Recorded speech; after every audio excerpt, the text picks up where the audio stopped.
Many of us say we lost ourselves. We haven't lost ourselves. What happens is that you don't recognize yourself anymore. And because that old self that you once depended on is no longer needed. Yeah. The old self that you lost was no longer needed. This is a time, this is life giving you an opportunity to rebuild yourself. But many of us, what we are doing, we are grieving the old self that we once recognized. But that old self has no reason to be here right now. Hey, Morocco, good to see you. That old self has no power in this new reality. And so you haven't lost yourself. When you lose yourself, it's for you to rebuild that version of you that can stand that last storm that you've been through, right? When you lose yourself, it's because that old version of you was not enough for the last storm. Does that make sense? And that's what you say, I lost myself, because who you were, that version of you was not strong enough. It was not capable of defending itself. And so now here you are in a new space thinking that you lost yourself. You haven't lost yourself. It's time to rebuild. It's time to recreate. It's time to focus on the unknown. It's time to take the unknown where you're at. And it's just because you're in an unknown place.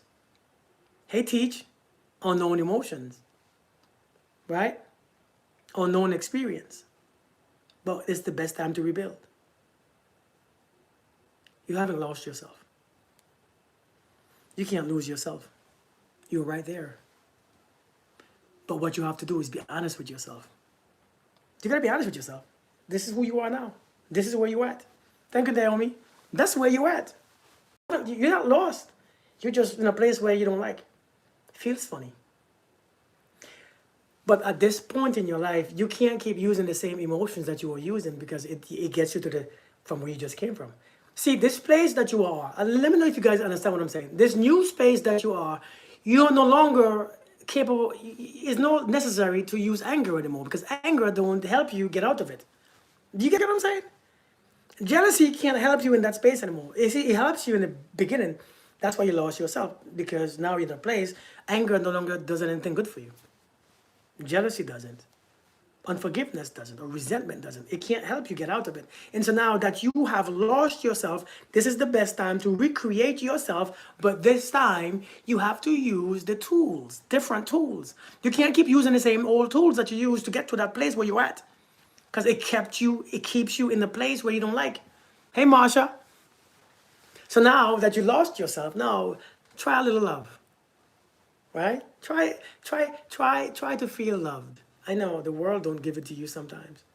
Thank you, Marsha. I appreciate it. The world don't give it to you. Try to feel a little happiness. That's the only time that you can shift. Thank you, Trish. Trish, I sent you a link to the Zoom. Right? Hey, up next, how are we doing? Try feeling free. You might be surprised. You know, I keep telling the story about the 3 little pigs? That 3 little pig story? I think sometimes we gotta remember the story. The 3 little pigs represents your 3 stages of life. The 3 little pigs represents your 3 stages of life that you will be in. It's your responsibility. The 3 little pigs, man. Thank you, Stacy. Doing great. I'm doing great too. Thanks for asking. The 3 little pig story is a story for you, because the big bad wolf is coming. Good. I'm glad. Yeah, like for real, the 3 little pigs. Because we all know that the big bad wolf is coming. We all know it's coming. It always comes. It comes from time to time. And if you build your house with sticks and straws, it's easily broken over. If you build your home with all these emotional crap, it falls over every time. The more emotional you are, the easier it is to fall over. For real. Yeah, Riri. I just continued because I was live on TikTok at the same time. Many of us build our homes. We build our homes. Hey, Miss Fabulous. We build our homes with straws, with easy emotions, with anger and fear and insecurities and doubts. And so as soon as the big bad wolf comes, he huffed and puffed and he just blew it over. It's very easy. Hey, Terry, long time to see. And so when you realize all the emotional stuff don't work, oh, actually, you know what? The first thing that you built was the one that the world built for you, right? You build a house of the realities of this world, what you was told from your mother, your father, your siblings, your pastor. You build a home based on all the things around you. That's the straws. That's the first home that we built, right? That's the first home that we built with straws because it will always fall down. See, that identity must die. It has to. That identity must go away. It must pass away because that's the world's identity. It doesn't last long. Because as soon as you think that you are somebody, the big bad wolf comes and it. And now, since the big bad wolf came and it blew your house down, now you build your house with sticks and wood because your emotions, you think that you're something special. So your emotions, your anger, your abrasiveness, your resentment, you think that you're building a house with those things because the one that the world built for you, what your mom told you that the world was, and your daddy told you, and your everybody told you, and your trauma has built for you, it fell. And now again, you have to use anger and resentment and frustration and bitterness and being loud and being disrespectful, and that's the second house that you built. Right or wrong? That's the second house that we built. You got hurt, so you got to build up a house quick to fit in it. Now you're using emotions. You're having an emotional house. But the big bad wolf is coming, and you think that you think that you prepare for that wind. And so when the big bad wolf came, he huffed and he puffed, and he blew your emotional house down. And so now you're in a space where you were completely, what the heck? I thought I was strong. I thought my abrasiveness was something. I thought my anger would save me, and it's not. I thought me hating all men or all women and all this would protect me. It doesn't. Did it help? It didn't help at all. True or false? It did not help. Hey, Jolie, thank you so much. Oh, thank you. It didn't help. Trying to clear up lies, indeed. Hey, Tamara, how are we doing? And so when the big bad wolf came, it huffed and puffed, and now your emotional house went down. And now the only one left to build is your love and peace. Do you notice that when the big bad wolf comes back? Because he will come back. But when you are at peace, when you are in the frequency of love, when you are in that experience of that great power, that God that protects you, when you are in that, the big bad wolf can't move you at all. Do you want to notice that? Do you want to know what I'm talking about? Do you want to know what I'm talking about? When you come back to that reality, that love and that peace, and it's by choice, especially when it's by choice, because you know the other ways didn't work. Now is healing. Now I have to understand, I have to be intentional. Now I have to be mindful. Now I have to regulate my emotions properly. Now I have to focus on what I want and not what I'm afraid of. Now I have to be intentional. And when I come back to that space, yeah, Kia, how you doing, Kia? Now the big bad wolf comes back, and the big bad wolf is trying to huff and puff. That's the house of bricks. That's the one that the last little pig used. The house of bricks. You can't blow that down. The bricks represent the love, that peace, that intentionality.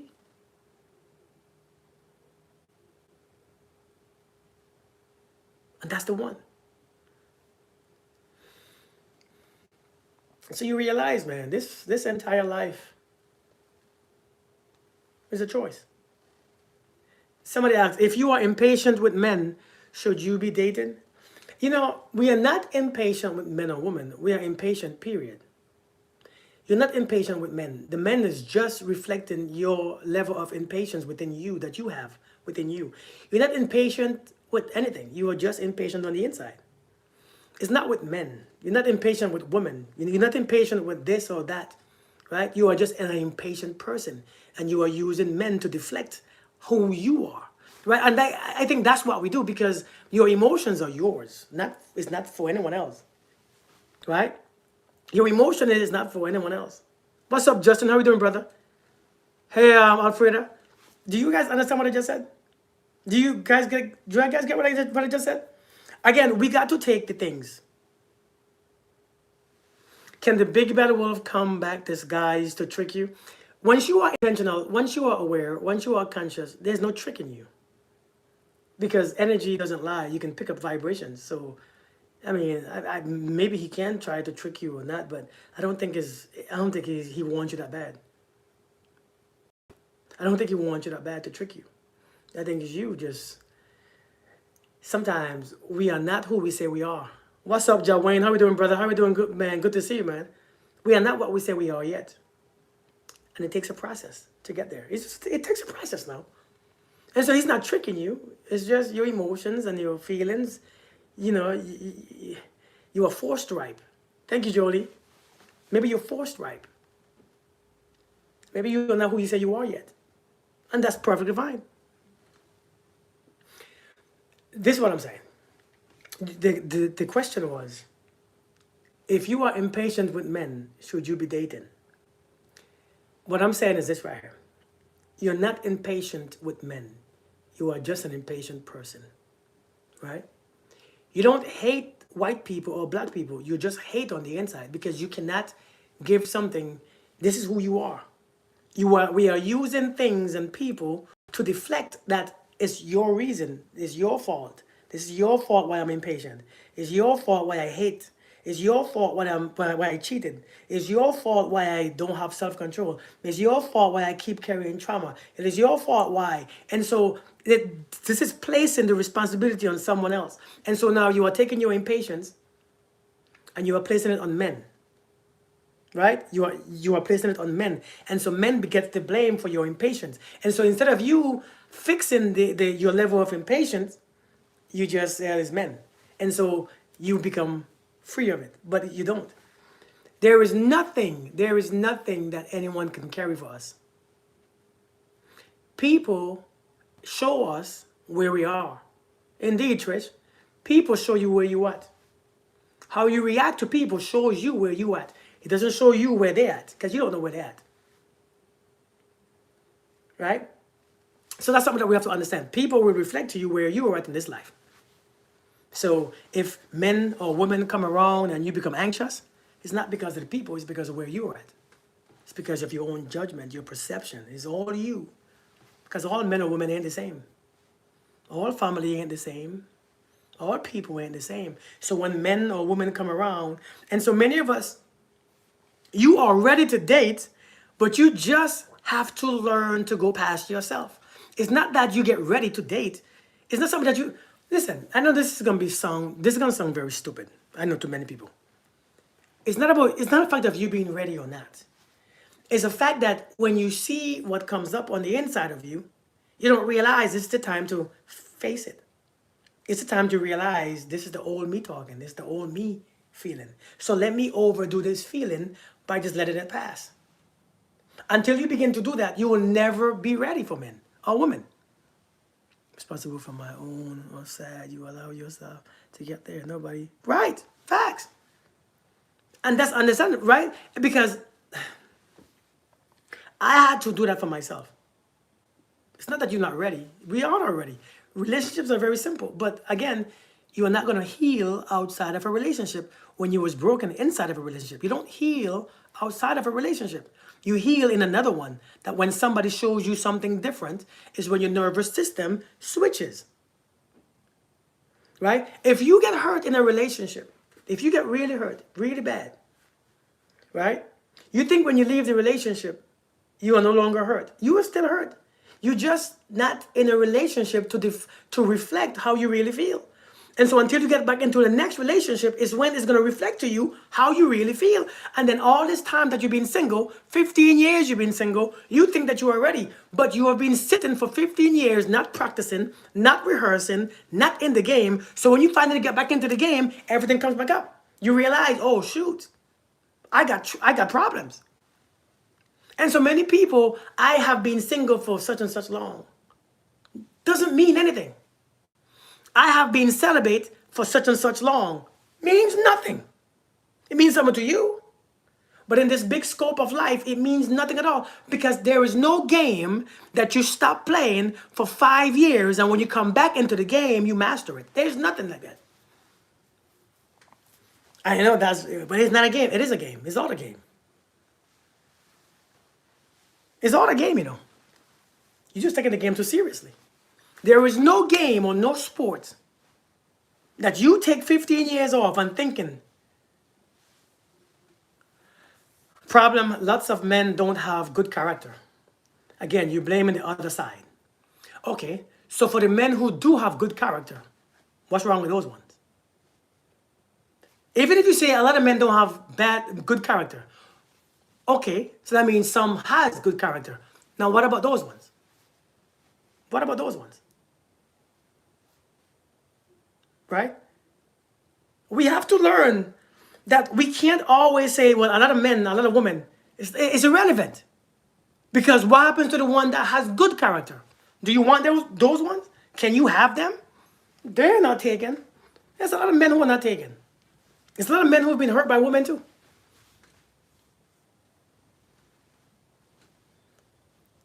You know, there is more out there. It's just that we are quick to point. Anytime you point the finger, you take away your power. Anytime you point the finger, you remove your own power. And I think many times you don't realize, even if it's 5, why can't you have what you want? Thank you, Jody. What about someone who lies with excuses to avoid the truth? Well, what about you just leave them alone? Because if you know that they are liars, if you know something causes you to be in danger, why would you keep touching it and messing with it, right? He or she is doing exactly what they want to do. Maybe you should realize that you should not be doing them. If somebody is lying and making excuses and you still stay and you're still messing with them, knowing that they are no longer good, they are no good for you, knowing that they are lying, knowing that they are making an excuse, then something is wrong with you too. I mean, can we be honest? I mean, can we say the obvious? Understand that you have a choice. You always have a choice. This is not about them on the outside. This is not about those men or those women. This is about you. Everything reflects you. So if you keep messing with stale food and stale people and ridiculous people, what does that say? Seriously, what does that tell you? It's something that you have that you want to fix something. Sometimes you want to fix them so much. Sometimes you have a God complex, thinking that you Jesus Christ and you can heal the sick and you can make them love you and you can make them want you, and you gotta wait and you gotta wait and you gotta wait and you gotta wait and you gotta do and you gotta do and you gotta do more and give more. Something's off. Pointing fingers and playing the blame game. What my part in it? Indeed. Facts, Justin. I love my black men. I'm just not in the game. Took over 10 years to heal me. The game, life is a game. The entire life is a game. Yeah. Whether you get a promotion at work, whether you buy a car, whether you go to a dealership. Have you ever went to a dealership, a car dealership? Matter of fact, have you ever bought a house and realized that the bank want what they want? The realtor want what they want? The sellers want what they want? And if you don't know how to play the game, you're going to lose out. Have you ever bought a house? Have you ever bought a car? Have you ever went to a used car dealership? It's a game. It's all a game. It's just if you suck, you suck. I mean, this is why you have to learn the game. Life is completely a game. And I don't know why we are so, why don't we learn, why don't we research how it's being played? Why don't we research? Nobody wants to research. Indeed. Indeed, prophetess, we have to understand no matter where you go. Listen, have you ever had to tell people, man? Have you ever had to tell somebody, or when you apply for a job, how much you deserve or how much you will need? It's a game. They want to give you the least amount. We can't stop playing the game because the game, human beings are psychological creatures. The game never stops. The game can't stop. It's all, life is a game. Creation is a game. It's all a game. It's just that there are laws that govern this game. If you drive in on traffic, there's a game. It's all a game, you know. I think sometimes we're just sore losers. Seriously. We have to learn the game. Think about it. School is a game. You play the game well, you go to college, you get a good job. It's a game. You play the game terribly, you're not going anywhere. It's how you play it. Facts. I mean, that's all it is. Who is married and her husband doesn't want her sexually or emotionally. What, you have a friend who is married and her husband doesn't want her sexually or emotionally? She knows what to do. She knows exactly what to do. I guarantee you that your friend don't want to know what to do because she already knows. She feels it. She knows it. She knows what to do. If your husband don't want you sexually or emotionally, you know exactly what you want to do. You just don't want to do it. Listen, here's the thing about life. Here's the thing that we don't like. We all know. Have you ever not been wanted and you know it, but you didn't want to accept it? Have you ever not been loved or wanted, but you just didn't want to accept the truth? Trish, for real. Excuse me. Sometimes we know the truth, right? Sometimes we know the truth, we just don't want to accept it. We know it. Our soul tells it to us. We see all the signs, we don't want to accept it. And so it's not about what she should do. She knows what to do. You just gotta do it. You just gotta do it. Whole thing is a game. I just told myself in my car going down the freeway, it's my responsibility to learn how to. Indeed, it's yours. You know, when I start learning how to play the game, see these books behind here? See all these books behind here? When I begin to read, I begin to understand more of them. And sometimes the game that we play is our own psychology. It's not about, listen, it's not even a game on the outside most of the time. It's a game on the inside. It's a psychological game with our emotions, our feelings, our trauma, our blockages, the way how we think, the way how we feel. As a matter of fact, to get past your subconscious mind, to get past your subconscious mind is all about a game. It's how you think, how you feel, how to trick it, how to change it. It's all a game. Do you all get what I'm saying? Have you ever tried to change a program? Have you ever tried to quit smoking, quit drinking? It's a game that you got to play with your ego. You got to play with your spirit, with your thoughts. You got to change your feelings. You got to shift this. Do you guys get what I'm saying? How do you stop drinking coffee? If you don't know the game, you will lose. But you have to know how to play the game. True or false? If you stop drinking coffee, you realize that there's no one else in the game but you. But your ego and your spirit will find conflicts. When your ego and your spirit find conflicts, here comes the headaches. Here comes the withdrawal symptoms. Here comes this. Here comes your feelings. Here comes your thoughts. Here comes your emotions. And based on those emotions and those feelings, you might go back to drinking coffee. But if you know how to play the game, you understand what to expect. You know what to do when it comes. And then you don't go back. You are quiet? You are not talking to me today? You all don't get me? you are not seeing what I'm saying. You see, the game is not about men and women. The game is about you. The game is about you falling for your same feelings over and over and over. The game is about you looking for the same thing that's not there. The game is you looking for the same chemistry that's wrong. The game is you experiencing people and you want people to be the same way that you think they should be. That's the game. It's a psychological drama that you are playing in your mind. The game is really all there is. I'm just saying. So I learned that it's all a game. And so when I play, I'm happy playing. Because let me see how far I've come. Am I going to let this trick me again? Right? Am I going to let another big booty get me in? Right? It's a game. It's like, am I going to let somebody, have somebody speak to me, and this get me again? It's a game. Let me see how far I've come. When you are healed, you don't play anymore. Yeah, you still play. You never stop playing. There's no healing that you can be where there's no game anymore. It's always a game. I don't care how healed you are, it's always a game. It's always a psychological game. As a matter of fact, when you heal, you might realize now you want to play the game about how to attract money, how to attract love, how to attract healing, how to attract mindfulness, how to attract your body from. Man, the game never stops. The only truth is that we are literal avatars. Everything else is a simulation, and you'll go downhill if you take everything seriously. The sooner you know it, the more willing you'll learn all games. Morocco, thank you so much. I appreciate you. Morocco, I was looking for you in the... Morocco, you don't come to the meetings anymore, man. I missed you in them meetings. And thank you so much. I appreciate it. Listen, when you know what though? To be honest, most of my games didn't start until I became on my journey of healing. Now I'm curious. How do I fix my eyesight with just using my mind? Now I have to let go of what I see.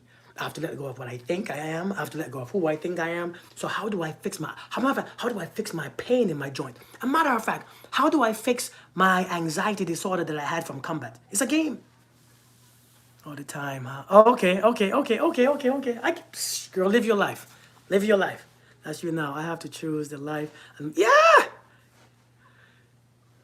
How is the game of fixing your eyesight going? Kia, it's going well. It's going well. It's going well. You know, sometimes I don't think I want it enough, right? So I don't go at it hard as I used to. I don't think I want it enough because I'm comfortable wearing my glasses. Do you know what I mean? So, but when it comes to my back and my knees and, you know, the things that affects me, that I feel affects me, oh, I'm on it. What about a guy who one time is active, other time is cold, and we are still dating? So what about a guy who one time is active and other time is cold? And so that type of guy who is cold and hot, it is your addiction. It's not because you want him or not. It's because you know the truth. When somebody is hot then cold, somebody don't want you, then they want you. If somebody don't want you at one time and then they want you the next, it's only for their fulfillment, not yours. And so if you're still dating that person, you will never get what you want. Because one person, if a person is hot then cold, that's on you. You have to understand hot and cold is an addiction. That's what people do with illegal substance. It takes them high, then it takes them low. It takes them high, it takes them low. It takes them high, that's an addiction. That's not relationship. Well, it's a relationship with the substance, but it's not love, it's not respect, it's not honor. I tell the truth, I do not deal in a situational ethics approach. Good. Hey, Miss William. Hey, William Lynn. How you doing? How you doing? Avoidance is not a solution. Indeed, Lisa. Indeed. Take it as your daily shower. But yeah, but this life is always a game, man. Like Morocco said, we are avatars. You are just taking the game personal. After my spiritual awakening, my boyfriend left me. Do you think he will come back? I don't know your boyfriend. You know, somebody texted me 2 days ago and said, tell me about my boyfriend.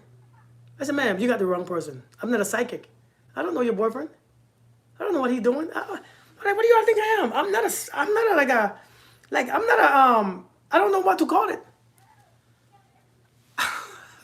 Right? I'm not a special person. I don't deal in that stuff. I don't know those questions. As a matter of fact, if you went through a spiritual awakening, why do you want him to come back? It's getting crazy. Right here, I don't know how to read tarot cards. I don't do them things. I don't believe in those things. But seriously, I can't answer those questions. If you went through a spiritual awakening, why do you want the same boyfriend anyways? Especially the one who left you. So what spiritual awakening did you went through? And you know, what we call spiritual awakening sometimes is, I don't know what it is. Hey, Kelly. Kelly, I ain't seen you in a long time. How you doing?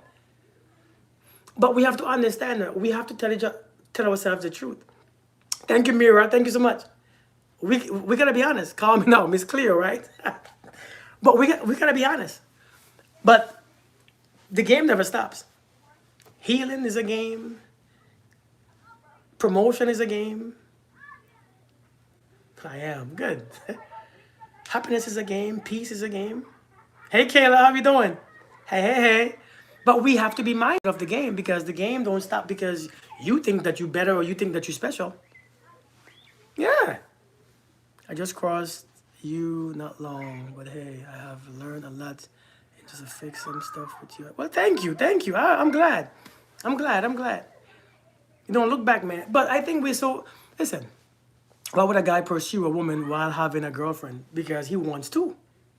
Let's be very simple. Let's go very simple. Don't go deep into men. Don't try to understand men. Understand yourself. Number one, understand yourself. Why would I pursue a job if I already have a job? It's either I want two jobs, or when I get this next job, I'm going to fire this next job. I'm going to leave this next job. It's two. Sometimes I want two, or I just want one after the one has gone. And so if a boy has a girlfriend, right? Thank you, Kelly. Thank you so much. Thank you, thank you, thank you. You know, I try. If a boy has a girlfriend, if a man has a woman, and he pursues someone else, it's because he might want to. If we can answer this, if we can be very simple, all our answers, our questions will have answers. Think about it. But you are trying to go, like for instance, somebody asked me the other day, what if my boyfriend left me, but he keep watching my stories online? Why do you think that? Well, he likes your stories. That's it. What else do you want it to be? And since you want it to be more in your mind, you're going to create more stories in your mind, and your mind can't have rest. If you can accept the simple answers, you will see how easy it is to move on. Listen, this is facts. If you can be simple, because life is simple. Everything grows, the grass grows, the sun shines, the rain falls. Everything is simple. But we are so used to having complex answers or complex thinking process and complex this and it makes life harder for you. So she said, why would he look at my stories? Why? He doesn't hate you. Did he tell you that he hates you? No. So what's wrong with looking at your stories? People who don't like you look at your stories. I mean, right? People who don't love you people who never slept with you look at your stories. So why do you think is a deeper reason? It's not. He don't hate you. I mean, just because he broke up with you doesn't mean that he hates you and he just hates seeing you. What's wrong with your stories? It doesn't mean that he wants you still. It doesn't mean that he's stalking you. It means sometimes you pop up and he looks. That's human nature to be curious. You don't ever been curious before? Don't think too deep into men, because you might just be wrong. Don't think too deep into men, because oftentimes men don't know why they are doing what they are doing until they have come to a stage of healing. Oh, that's why I was doing it. I didn't know what I was doing and why I was doing what I was doing until I elevate my consciousness. Oh, that's why I did it. Do you get what I'm saying? I never knew why I was doing. I was just doing things. I never knew why. Thank you for the help me, Velvet. I was reacting. Yeah. Hey, Ray. I was just reacting from life. I didn't know why. But you understand this. Everyone reacts from life before they become aware. They're going to react. People react from people's feelings. Sometimes you're sitting down and you feel sadness. Have you ever sat down and felt sad? Have you ever been in your home, minding your business, and just got sad? Anybody? Anybody? Sad or angry? You ever been minding your business and sadness came up? Where do you think it came from? Where do you think it came from? Hey, Beatrice. Yeah, where do you think it comes from? By yourself? Those things come from the connections that you already have. Somebody can think about you in a certain energy and you can pick it up and you start feeling sad and you start behaving sad and you start doing sad things. And that sadness didn't come from you. I want you to understand what I'm saying. Please get what I just said. This is why you can't trust those feelings sometimes, because they ain't yours. Most of them feelings ain't yours, you know. Most of them thoughts ain't yours. You see, many of us, we have open connections still. We haven't closed those connections. We have open connections with people that we dealt with. And let me tell you when you know that you have open connections. When they can still get on your nerve, when you're still jealous, when you're still angry, when you're still resentful, when you still haven't forgiven them, the connection's still open. And so energy is passed to the connection. This is how you can pick up all those dang feelings sometimes. Those connections are open. They're completely wide awaken. And so you have to understand that's what happens. And so sometimes you minding your business, you get angry. What? Because the connections are open. That means somebody can think about you a certain way. Somebody can feel angry that you connected with, and you picked it up. Now you're angry too. And so this is why sometimes you don't know. I don't know why I'm doing what I'm doing. Sometimes you don't know why you're angry. Sometimes you don't know why you are sad. Sometimes you don't know why you're feeling that way. But something is familiar that brings you that feeling. So what you did, you go back to that you go back to that reason, think that's why. Because I have unhealed trauma. Because I just remember. Because you go back to a familiar idea.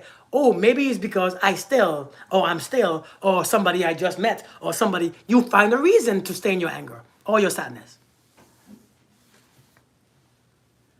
When a guy says he's wants, can I ask a question? When a guy says he wants something serious with you, what's the question? Can you let me know? Can you like what's the question though? That's not a question. My headspace is pretty peaceful. However, I did notice a fluctuation of emotions based on desire. Sometimes, I mean, ain't nothing wrong with desiring. It's a beautiful thing. But sometimes, remember, some of them things ain't ours. This is why you have to be aware. So is that true that if you keep thinking of someone is because they are thinking of you too? I see that all the time in posts. A lot of times the way how thoughts work, really is that just like how if you think about your mom might call you. If you think about your daddy might just call you. If you think about your cat might just come up on your window. If you think about your old friend, they might just email you. Well, what we think about is what we are seeking. And what we are seeking is seeking us at the same time.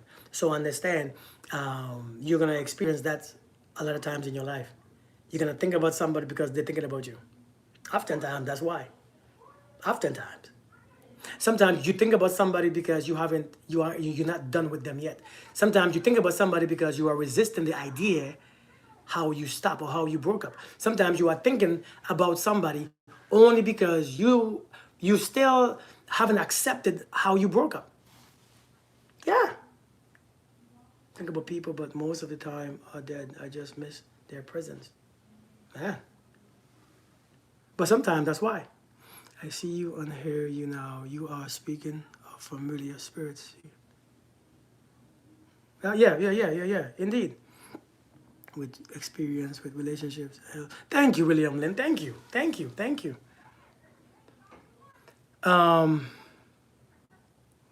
Does he truly want that, or must see his consistent? Oh, so you are asking me. Um, he wants someone serious. He wants something serious. So he said he wants something serious with you. And then you are asking, does he mean... Hey, go ahead, Kayla. Ask me the question. Does he truly want that or must see his consistency? Sometimes what we want is not what we show that we want. Sometimes we want something with our emotions, but we don't want it with our consistency or our energy. It's not what... Listen. Okay, let me put it this way. Sometimes you want a certain type of person. You know what you want. You know what you should have. Like when I was younger, I wanted a woman who was this and who was that and who was this and who was that. That's the woman that I needed. But I wasn't at the stage yet to be happy with it. Right? And so even though I had what I needed, it wasn't what I wanted. Right? And so but my actions and behavior showed it. My lack of consistency showed it. Right? Me coming around. But it's what I needed, so I kept her around. I kept it around because when I became ready for it, I wanted it to be there. And so because I know sooner or later I will grow into that. Does that make sense? I will grow into it. Okay, Grace? And so I kept that person around. Actually, this didn't happen like this exactly, but I kept it around thinking that one day I'll be ready. Backflip reverse grip? I don't think so. And so sometimes when a person say he wants you or she wants you, words can say whatever they want to say, but consistency, emotional maturity, and integrity shows a lot more. Those three things shows up consistency. So let me explain what consistency means. Kayla, did you ask me the question already? I don't know if you did or not. Let me make sure you didn't. What are your thoughts on detachment? How to? Well, hold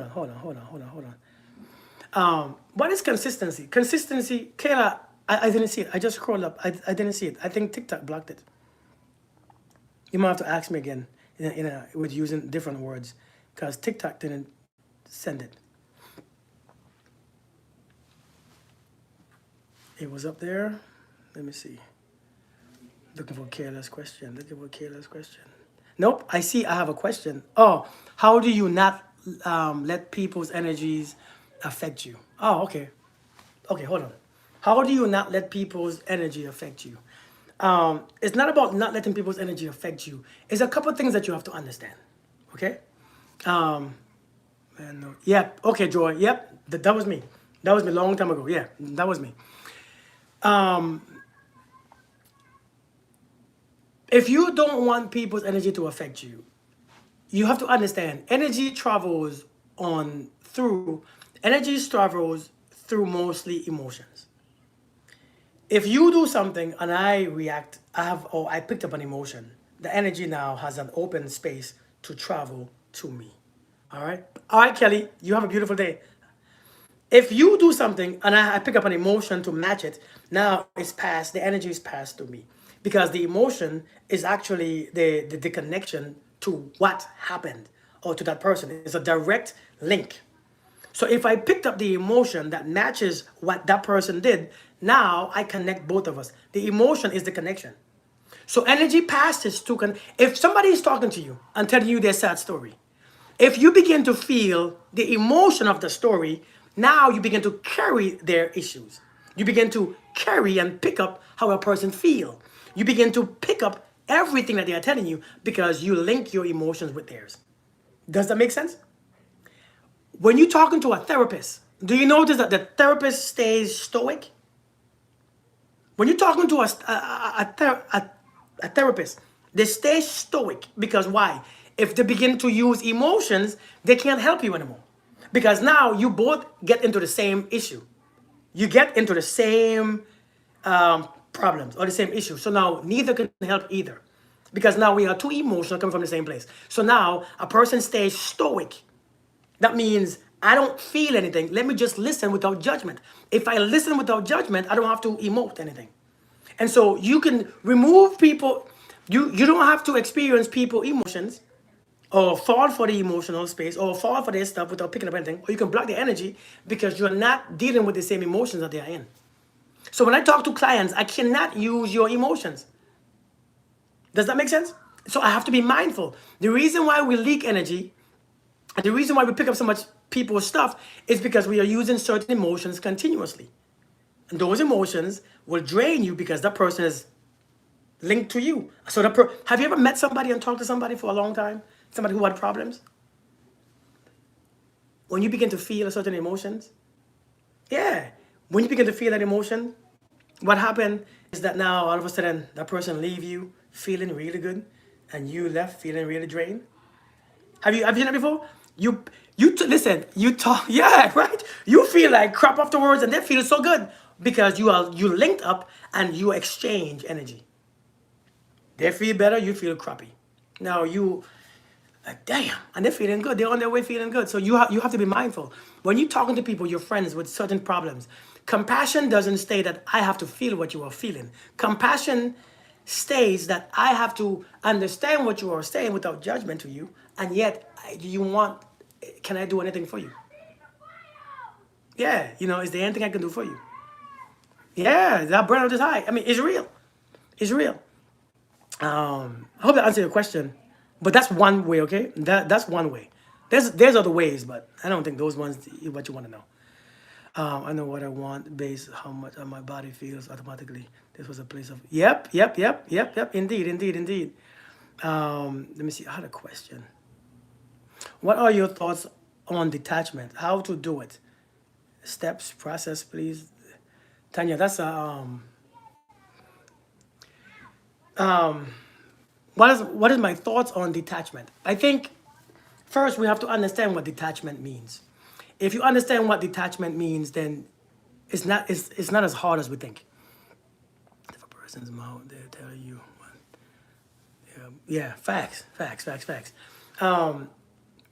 If you want, so you have to know what detachment really is. I think we believe detachment means to separate ourselves from someone, or how to stop liking someone, right? Or how to stop. Oh shoot, was I explaining consistency?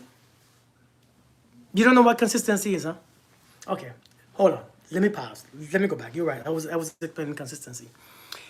What consistency looks like is this. Consistency looks like a person showing up even when the energy is weird.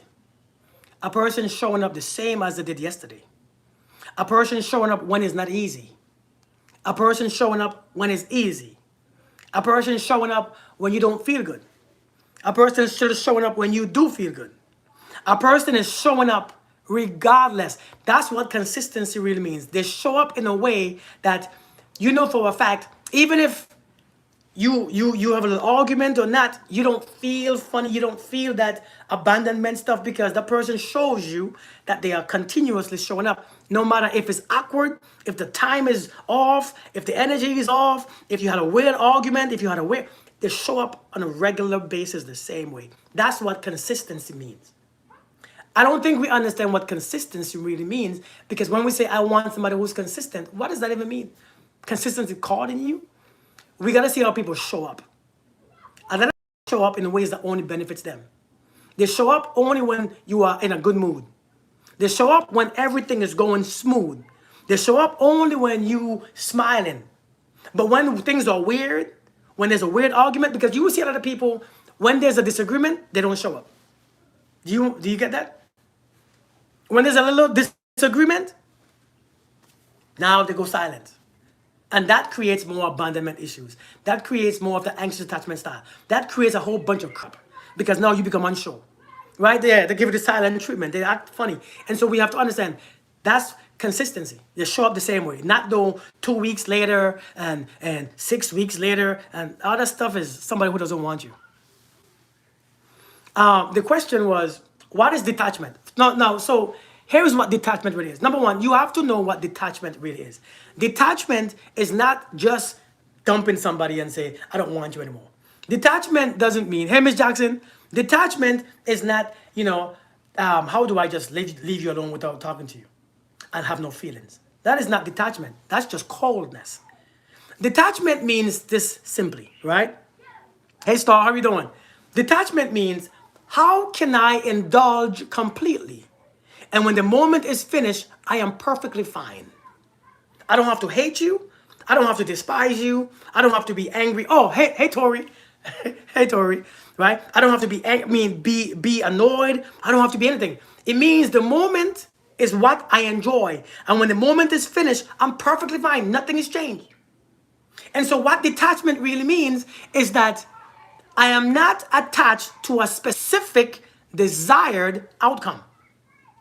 That's what it means. I am not attached to a specific outcome. You see, in relationships, many people are attached to a specific outcome. And when the outcome don't come the way how they want, they begin to force things, they begin to cry, they begin to feel this and feel that. Detachment doesn't mean that I no longer love you. Detachment no longer means, because the truth is this right here.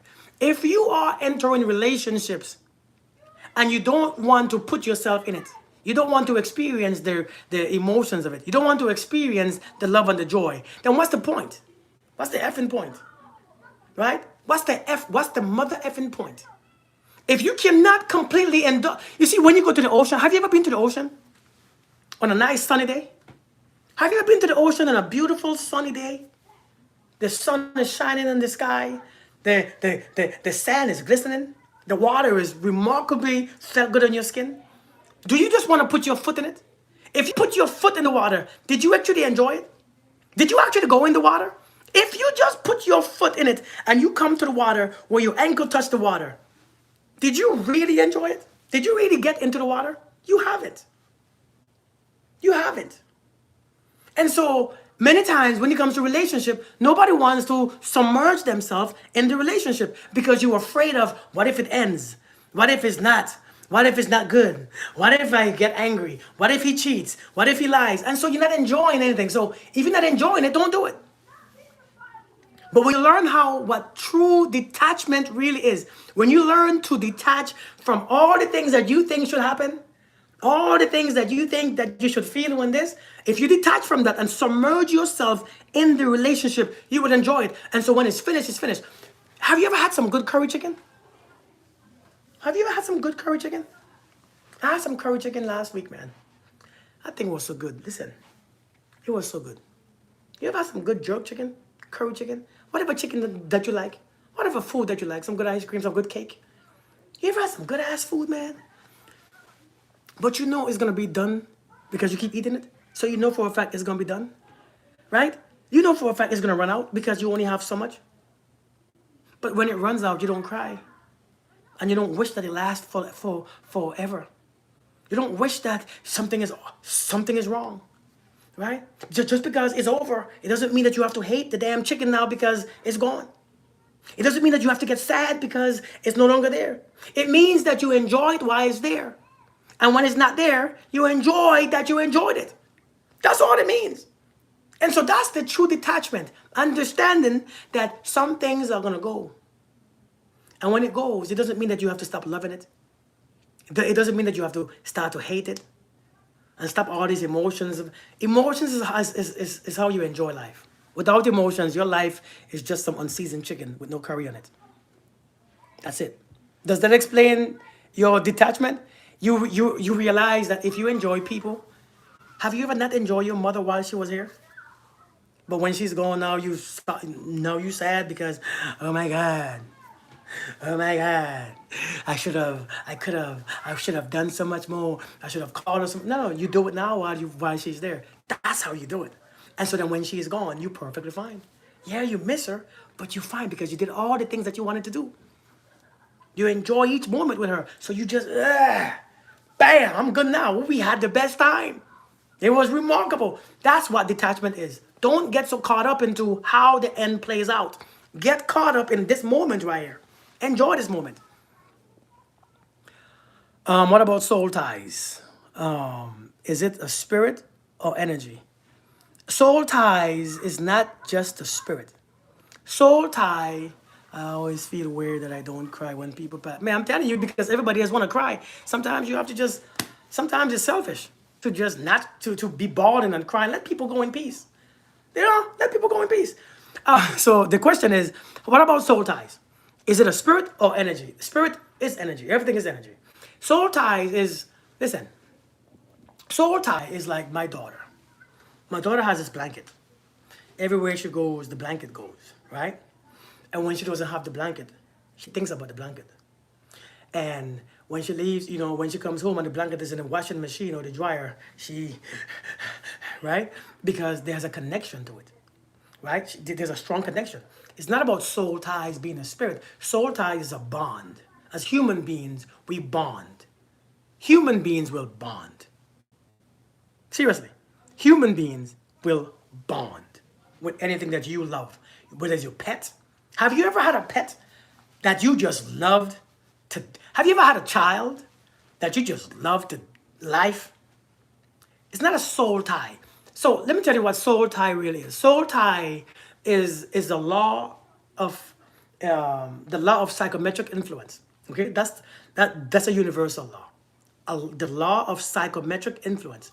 It means when two objects or an object and a person comes together, the initial response of that connection, it forms a bond.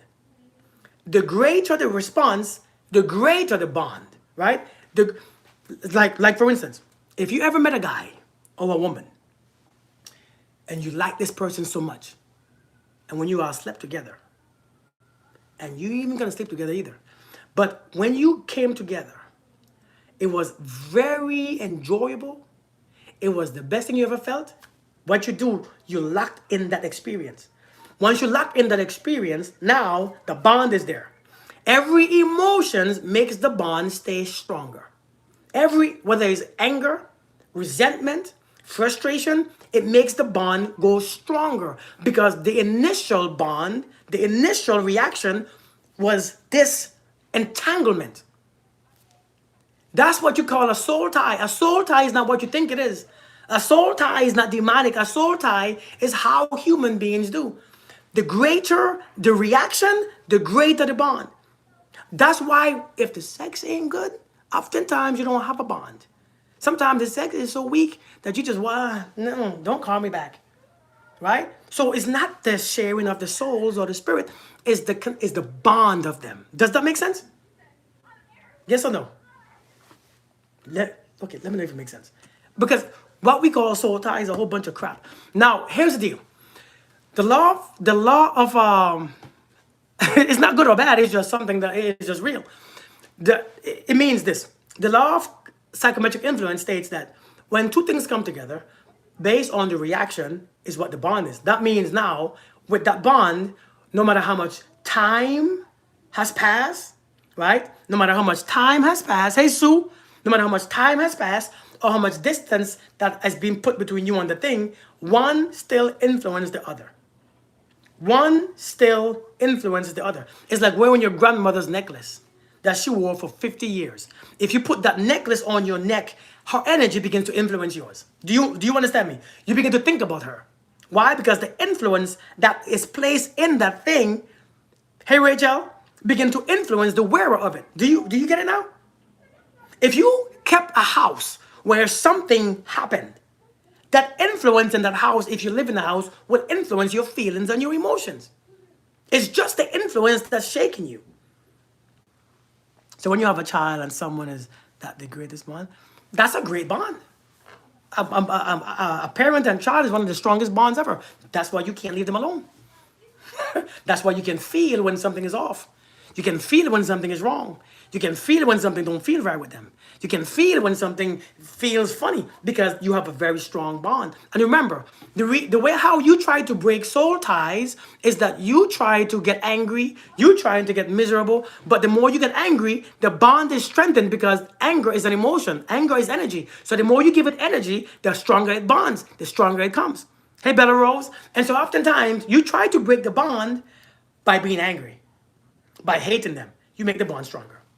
Is a very unproductive way. Every emotion strengthens the bond. You see, that's why you never again date somebody with a baby mama. I mean, I feel you though. Somebody asked, good afternoon, everybody. I need some advice about the situation. I've been dating my boyfriend for a year. Things are going great within the past 5 months. And suddenly, he started no consistency and barely communication. I talked to him about it. When things were good, then suddenly he went back to the same ways again. I got mad and cursed him out, and he said he needs some time to calm down. It took him 7 days to call me back.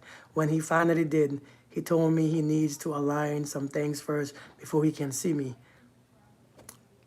Well, that poor man don't like you. He got what he wanted and he's done. There is no such thing as a man who gives you that space knowing that, when a man knows that a woman have options, a man don't play them stupid games. It's only when a man knows that she has, when a man thinks that you ain't got nobody else wants you because you ride or die, and you ain't going nowhere because some of you all are foolish enough, right?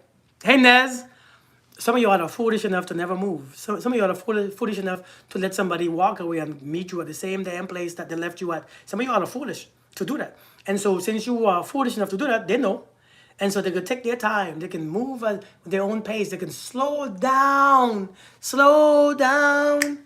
I just want to get to know. And they are slowing, they're walking, and you there waiting and waiting. I don't want to wait in vain for your love. You know that song? You know that song? I don't want to wait in vain for your love. Matt? And so you have to understand, if a man wants you, a man is going to be consistent and come to get you. If a man don't want you, that man he's done.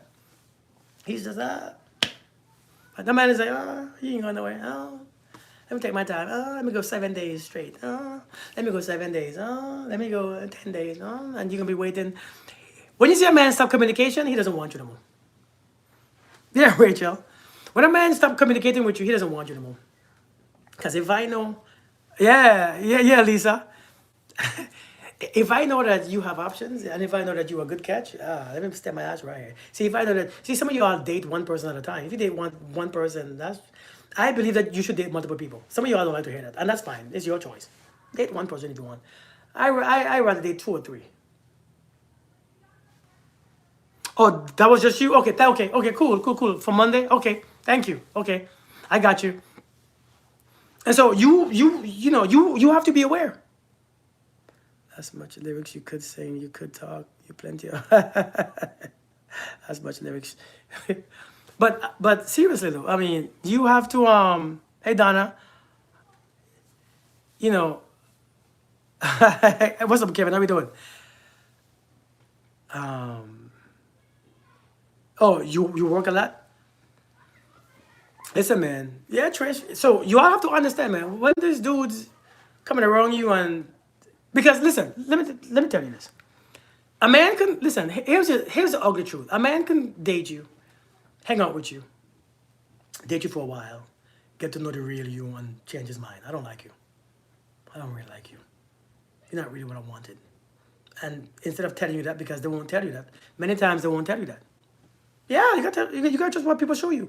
Many times they won't tell you that because they want to hurt your feelings. Because men think, and it's true, because men think that your feelings are very fragile. I mean, they think sometimes they think that your feelings are fragile, so they don't want to tell you. You're not my type. I don't like you. And so instead of telling you that he doesn't like you, he creates space and distance. Now you might say he's coward. You might say he's weak. Whatever you call it, it doesn't matter. You can call it whatever you want to call it. It's just he still don't want you. Whether he's weak, he's a boy, he's coward. You all like to label things, but you don't understand things. Everybody want to label everything, right? Girls do. Right. They do the same thing. They just don't see that same thing that a man does. Men and women do the same crap. They do the same crap, They just don't get when a man do it. They kind of confused with it. But yeah, their attitude say too. And so sometimes, you don't want to tell somebody I don't like you, so they show you. But one of the biggest things of somebody not liking you is distance. Distance and space. If I like you, distance and space is, I want to come close to you. I want to stay close to you. If I don't like you, I have distance and space. I need my space. I need my time. I don't want nothing right now. And this, I'm thinking, they don't want you. And if you just take that in as, because again, one of the rules of thumb is this. For the sake of your mental health, take the hot and cold stuff, take confusion, take that mixed signal as a no. It means no. Should hurt my feelings and let me go so I can have my dignity. And you know what though, Sunshine? Don't let people let you go. Don't let people let you go. Don't wait until people let you go. Let's be honest. Because we know when we are not wanted. That's the facts. That's the truth. We know it. We can listen. One thing about our hearts tell us we can feel it. Can't you feel it? Let's be honest. You can feel it. When a person don't want you, you can feel it in your heart. Before you go to sleep, you think about it. Right? Yeah, we know it, but we just don't want to accept it. And so don't let people have to let you go. You can see the signs. You can see the signs. You can see how they talk to you. They don't want to talk to you anymore. They don't show up no more. They don't talk to you with respect anymore. They act funny. Let people, you know what I'm saying? We got to be honest with ourselves, man. God bless you. Continue to bless us with your wisdom and knowledge. Thank you so much, Rosalinda. Thank you so much, Rosalind. Thank you. But I would rather for him just to tell me he doesn't. Yeah. That's what people say. But why do you want him to tell you what he's already showing you? That's the thing. Why do you want somebody to tell you what they're showing you already? Why do you want somebody? Seriously, why do you want somebody to tell you what they're already showing you? I mean, for real. I mean, all joke aside. Why do you want somebody to tell you what they're already showing you? Would we really be okay with him being honest? That is true too. But seriously, here's a question. Why would you need somebody to tell you what they're already showing you? Seriously. Hey, Bougie, they're already showing you. They're being showing you their time, their efforts, no communication. They showed you. Why must I have to tell you? Let me tell you this right here. Words. You know why words were created? Words were created because of no connections. Words were created because people couldn't understand energy anymore. Right? Words were created when people stopped understanding energy. Because energy is being shared continuously. And so I'm showing you, you're picking this up. You're picking my feelings up. You're picking my reality up. But you want me to tell you still. No, trust what you are picking up. You're picking up the right thing. You really are. You really are. Thank you, Sue. You are picking up. Words is only pointless because energy is the truth. Energy doesn't lie. But if you wait for the energy, why should you wait around just for them to tell you? Sometimes they will never tell you. That's the people who wait for closure. That's the people who wait for closure. And when you wait for closure, you will never be healed because you are waiting for somebody to release you from their trauma, from their bond.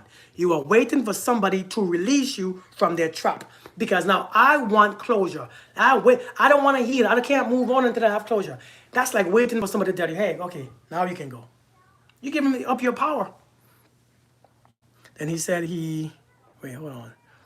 Exactly. I was with a guy. He was in a bad mood. He called me Sunday saying sorry, he going through a lot. Monday, Tuesday, only text. When I called Wednesday, we talked 3 minutes. Then he said he has to order food. He was not in the mood to talk. I text him, why you are being cold to me? He responded, he resting when he watching TV. Y'all dealing with a lot, man. Y'all dealing with a lot.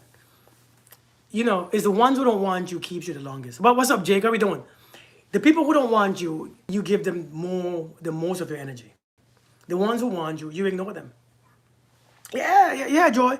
The people who want you, you ignore them because it feels too easy. The ones who don't want you you are giving them too much energy. Because now you gotta think. Now you gotta say, now you think it's you. Now you gotta say what you're doing wrong. Now you gotta question you. You gotta question them if they like me. The people who like you don't put you through other stuff. It's the ones who don't. But unfortunately, it's like, for instance, do you notice? Seriously, think about this. Do you notice that you could make a video?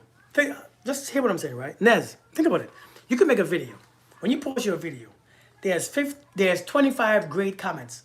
There is one comment that you can't stand. You know which one you focus on the most? You know which one you focus on? There are 25 on your video that you made. There are 25 great comments. Then there's one comment that's not good at all. You know which one gets your attention the most? Think about it. Which one do you think? Which one do you have to reply to? The one negative one. And so when it comes to dating and relationship, the people who want you is the ones who don't that captures your attention. Yeah, it's the one. I'm telling you, the one is the one who doesn't want you. The one who don't show you no attention, who don't show you no, is the one who captures your attention because why? You are stuck on them. This is why men say women want a man who are cheaters and liars because that's how they can't move. That's why they get stuck. Because the men who don't cheat and don't lie and the one who becomes boring because you've been so caught up in this emotional response and this trauma response that if a man don't bring you those type of stuff, you find yourself boring. Your nervous system is just, you want some trouble. You're the guy that I didn't talk to a whole year. I'm telling you. And so that's how we get stuck. That's how a lot of us get stuck. They don't start off that way. Yeah, nobody starts off that way because they get what they want. When they get what they want, see, this is why you can't go with the start. The start of a relationship means nothing. Nobody comes to a job interview being stupid. Hey, Subspace, what's going on? How are you doing? Right? Nobody comes to a job interview being angry and bitter and stupid. Until a couple of months, until he get in the job and he get comfortable. That's when they become stupid. They start showing up late. Why? Because, and the job is waiting for them. That's why the job put them on a. Hey Carolina, the job put them on a what do you call that for like 6 months? What do you call that again? On a what do you call that? Probation, a probationary period. The job will give you a 6 months probationary period. If you do anything, if you do anything in that, right? Yeah. And so some of you don't even realize that you gotta put people on a probation period because people will show up at their best. Yeah. Thank you, Riri. People will show up at their best. 6 months, people will show up at their best. That's why they give you 6 months. Because after 6 months, your true colors begin to shine. You can't be completely in with somebody in 6 months because you don't know them yet. You don't know how they react to anger or with anger. Yeah, you don't know what they are doing. Give people about 6 months. Let you see the real self. But if you start giving them your body early and too early, you start to lay on your back with your legs spread, you start to do all these things. In 6 months, you're already hooked. 6 months, you can't leave. 6 months, you're already pregnant. You are stuck. And now you're pregnant 4 months from now, and he changed his mind because he didn't even know what he wanted either. What do you feel? He making excuses, right? That what I told him. Everything going through, everyone going through something. Yeah, I mean we all go through things, but understand this. This is why emotional maturity is one of the most important things to look for in a partner.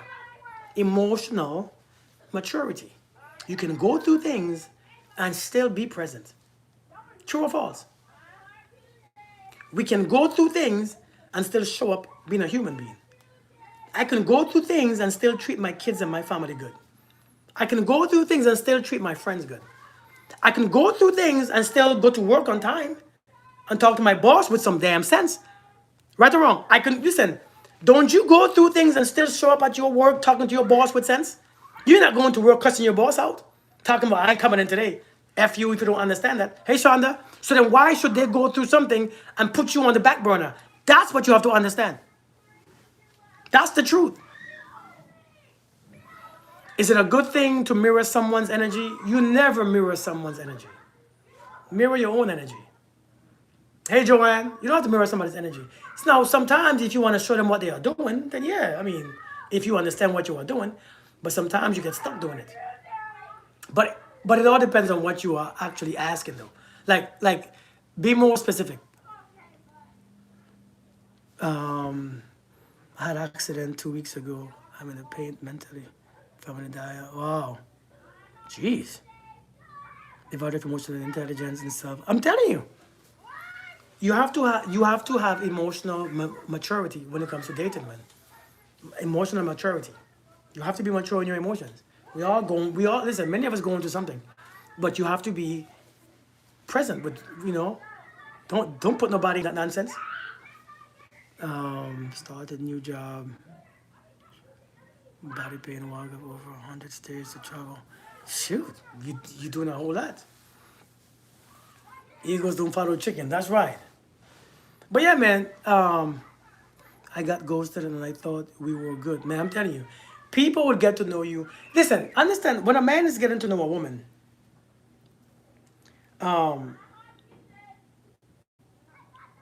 you have to understand something. You carefully pick the man who, or you carefully pick the person who's going to abuse you. You carefully pick the person,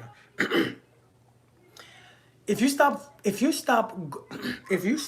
allowing feelings to be the reason why you date somebody, you're gonna be okay. If you stop letting feelings be the reason to date somebody, you're gonna be perfectly fine. If you stop allowing feelings to make you date somebody, you're gonna be okay. I think many of us would date people based on feelings, how you feel about that person, and the chemistry. Well, welcome to the live, Amy. Thank you. If you keep letting feelings make you the reason to date somebody, you're gonna end up in some feelings. You always do. If an apology starts with "if I done anything to hurt you," is that bull? No, it's not bad. If I did something to hurt you, I apologize. Because sometimes some people are not doing it intentionally. Remember, sometimes what hurts us is our expectations. I think that's what hurts us the most, our expectation. What hurts us the most is what you expect. Hey, Empress, how are you doing? And so when somebody said, if I did anything to hurt you, I'm sorry, he could mean it, because sometimes people get hurt. Their nervous system is all shut. Their trauma is so strong, everything hurts them. So if I did something to hurt you, I'm sorry. Sometimes that's real. Because sometimes some of you just get hurt. I ain't called you back in the 5 minutes that I said I will call you back. I called you back in 7. You said you would call me back. Damn, shoot, life happens. I talked to a guy like that. Whenever I came to him about our disconnect, his excuse. Don't talk to people. Don't talk to people about the disconnection. When you first meet somebody, the disconnection is the connection. When you first meet somebody, the disconnection is the connection. Remember, the connection is always there. It's just that you're not picking up anything because the person is closed off to you. That's why you're not picking up anything. That's why there's nothing there. The disconnection is the connection, right? See, when they disconnect your power, that means it's because there's no power coming through your line. So that's the connection. You have no power. That's the connection. And so when people disconnect from you, listen, they know. They know. Think about it. They know. I'm not going to cut off your power and then be surprised. Really? You don't have no power? Right? If if they shut off your Wi-Fi, they're not surprised. They're not going to be like, oh, really? You don't have no Wi-Fi? No, they know. They know. That's it. They know. Sensitive and emotional, intelligent person. Don't put me in my feelings because you can't control yours. Man, listen, sunshine, you're right. But remember, nobody put you in your Nobody put you in your feelings now. Nobody put you in your feelings. That's your feelings. Nobody can put you in your feelings. You can't put me in my feelings. You can't put me in my feelings because it's my feelings. So nobody put you into your feelings. Listen, our feelings are supposed to be monitored and managed. But if you can't manage your feelings, anybody can put you in their feelings based on actions that they don't even mean, actions that they probably didn't do, action where you assuming something, action when they, you know what I'm saying? So this is your feelings. Mentally and psychologically, man. Rachel, wait, hey, I'm sorry to hear that, Rachel. That's a lot.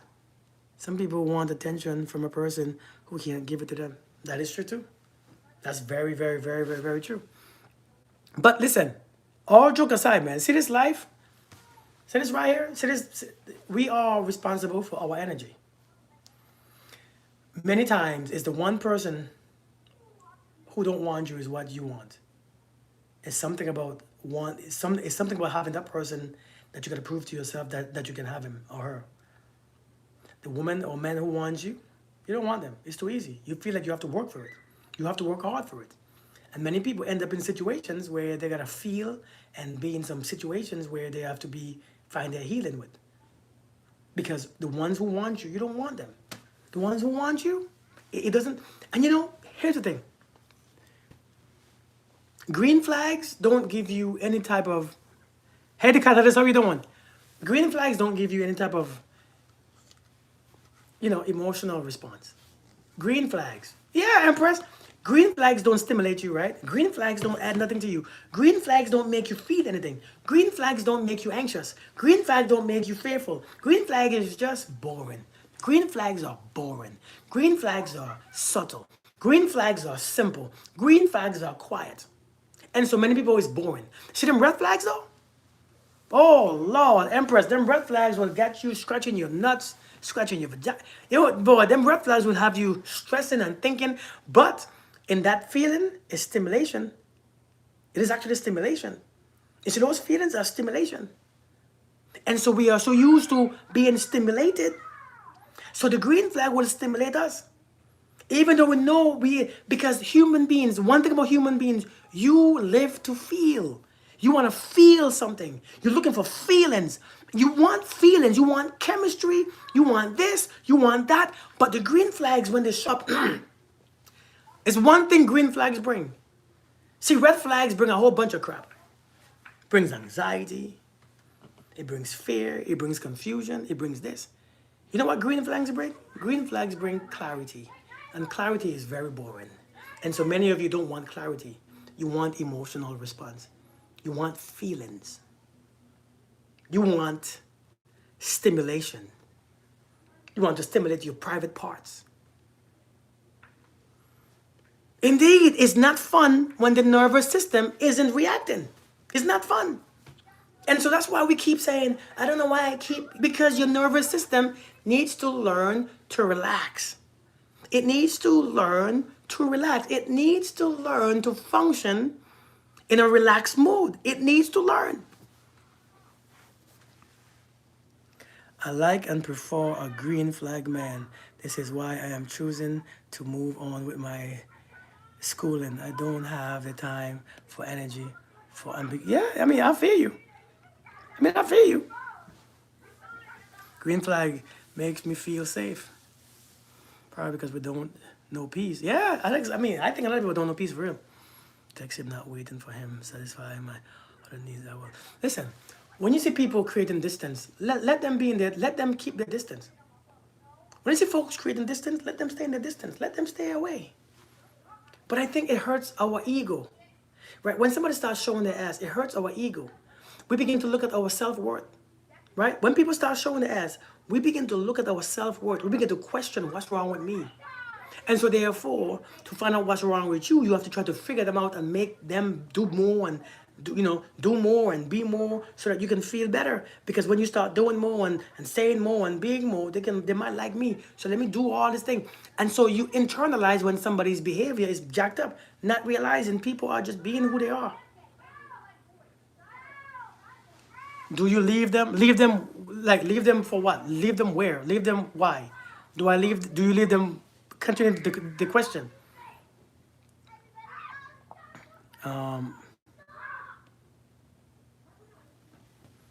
How do you get over your ex blocking you on all platforms? How do you get over your ex blocking you on all platforms? You get over them by having a life. Seriously. How do you get over your ex blocking you on all platforms? You get over them by having a life. You have to have a life. Because it's not them that you are getting over.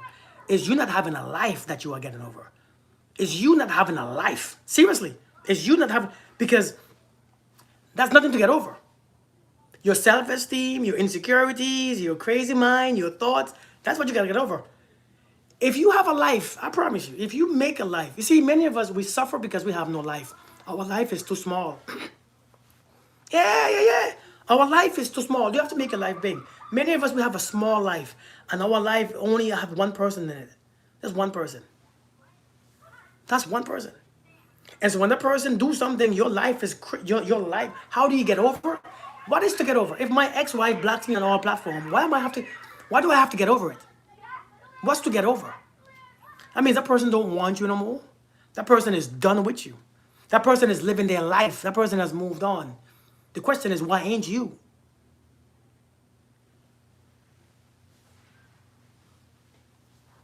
Indeed. Many of us didn't find our life purpose. Make a life. Make a life. No, seriously, create a life. I don't care what he usually do. Make a life. Get a life. When you get a life, you will see how little crap means less to you. When you get a life, you will see how crap. When you see how the little stuff. Hey, Lynn. Yeah. I'm back. When you create a life, you will see how this little crap will mean little to you. I'm serious. It sounds harsh. I get it, but I'm serious. It's real. You have to have a life. You have to make it. A matter of fact, oftentimes a lot of people don't want you because they get bored with you because you depend. Everything is about them. And then you see, when you have a life, when your life is big, people ain't leaving you. You know why? Because you can function in all areas. But sometimes some of you only function when somebody is there, and you make that person your life. That is not a life. That's attachment. That's some weird stuff. And people, anybody wants you. See, when they met you, you was fully, perfectly capable. But for some reason, you left that area and you felt, come on. A lot of people, we stop living when we get in relationships. We stop living. We stop living. We stop being. We stop doing the things that we love. We cut everything off. We cut everyone off. And why? When you do that, when you begin to do that, People is like, now you depended on me too much. You need a life. Listen, I'm a married man, but I have a life. I have a full life. I have a fully functional life outside of my family. I have to. I have to. What you all think? Just because I have a family, wife, and kids, my life is only with. No, I have a life. My life is bigger than my family. It really is. Because sometimes they won't be there. They won't always be there. My kids are gonna grow up, especially these raggedy ass kids. They're gonna grow up and leave you anyways. True or false? Has anyone else kids left you? Left to go to college, to go to get married and stuff? Has anybody have kids that left the house? You realize you gotta find shit to do. You have to have a life. When your kids leave, you have to have a life.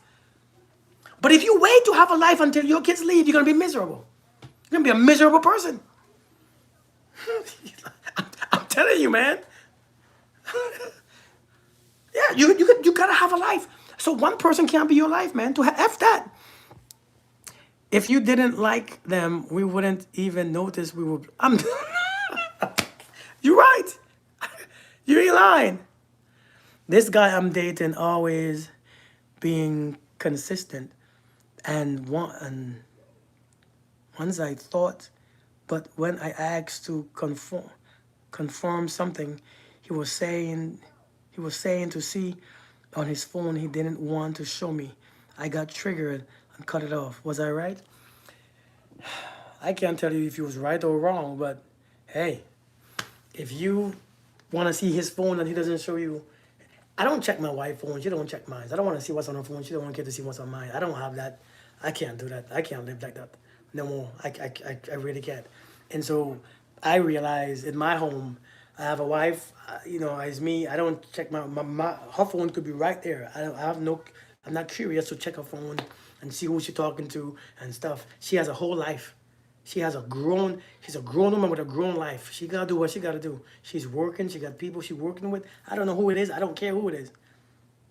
I've never seen my wife curious to ask me to check my phone. If somebody has stuff on their phone, listen, it's their phones. Now I know this don't sound right to many people, but I think you don't trust people by checking their phones. You don't trust them more when you check their phones. You actually trust them less. If you don't trust who you're with, leave them alone. So yeah, you are right. If you don't trust who you are with, leave them alone. Don't waste your time with people that you don't trust. Don't waste your time with folks you don't trust. That's a waste of life. Waste of energy. But I don't check my wife's phone. She don't check mine. Check. Listen, she's grown. She's going to do what she want to do anyways. I'm going to do what I want to do anyways. So you checking my phone don't mean anything. It doesn't stop me from doing what I want.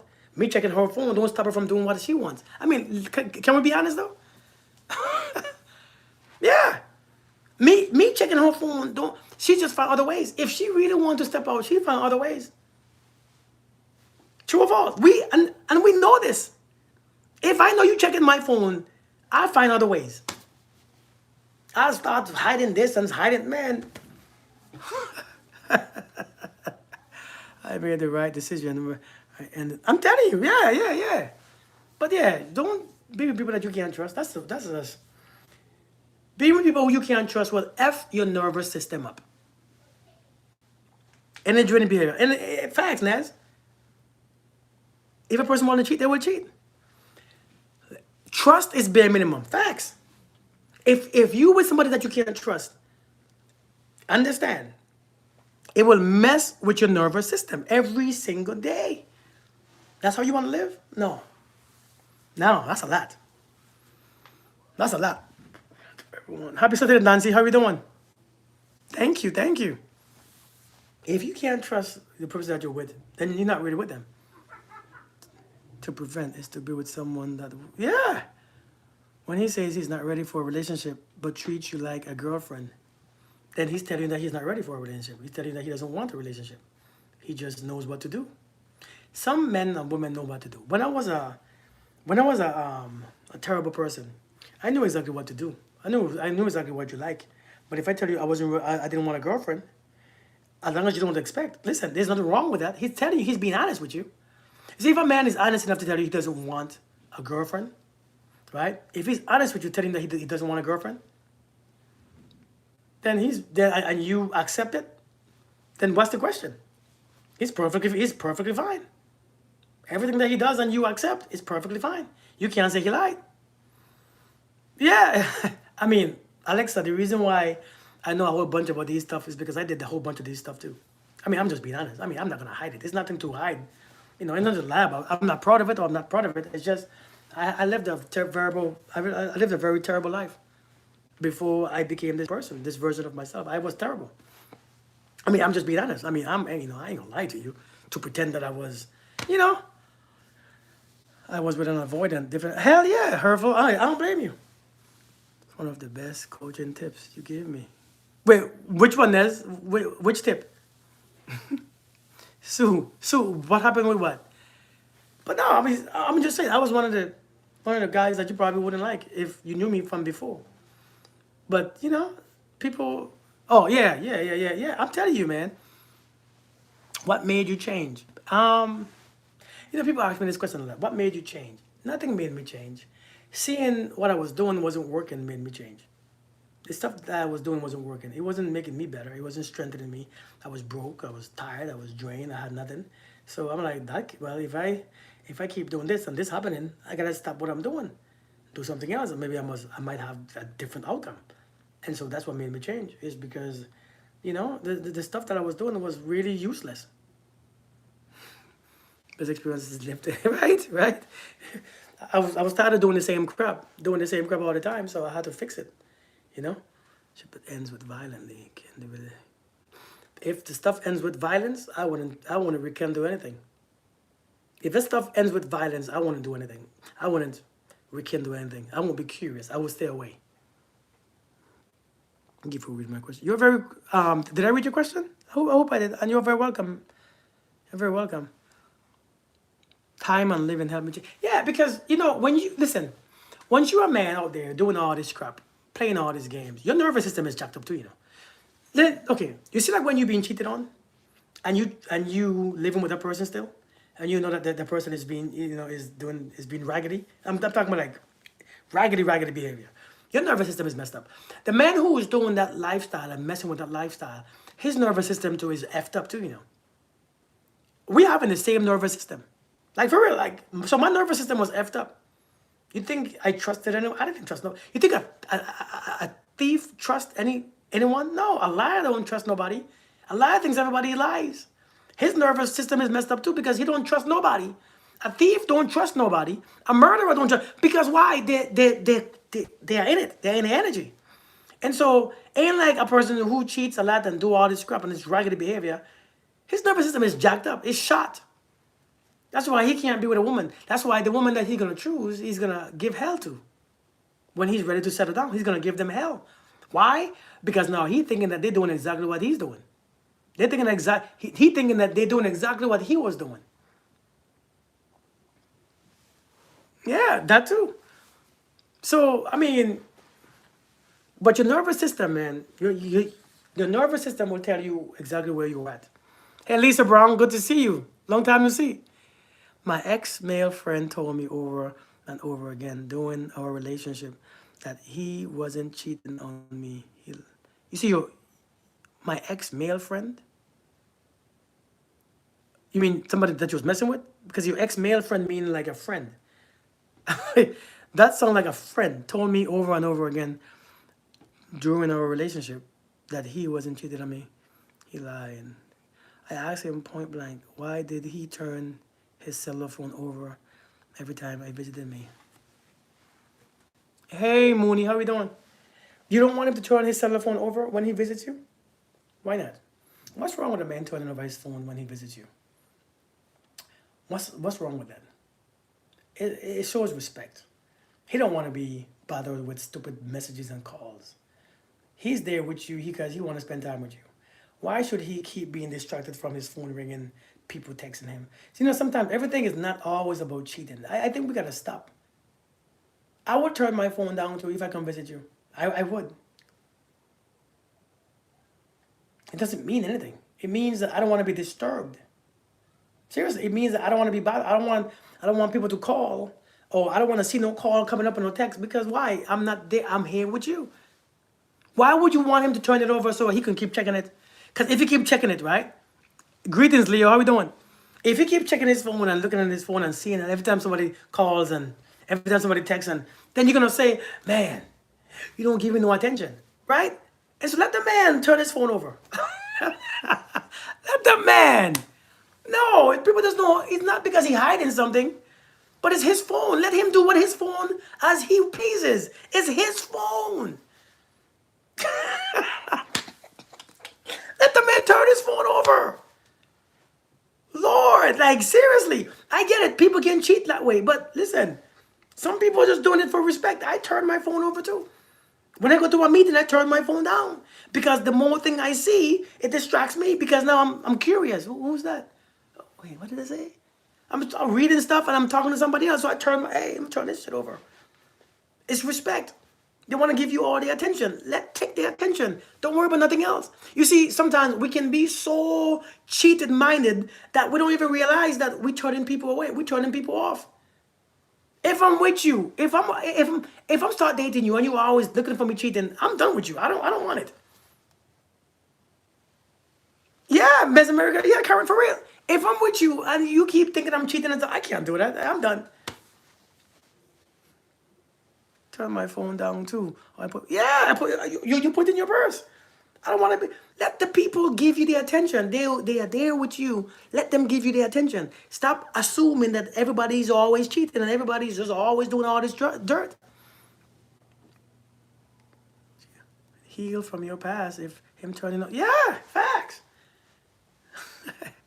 To keep me from seeing who the other woman is. Nancy, if you thinking that way, leave the man. Don't date right now, okay? Just leave men alone. Because how there's another woman. Sometimes, does anybody here? Hey, Jamie. Does anybody here? It's great to see you. You look. Thank you. Live the best life with Lindy. Oh, hey, Lindy. Thank you. I appreciate you.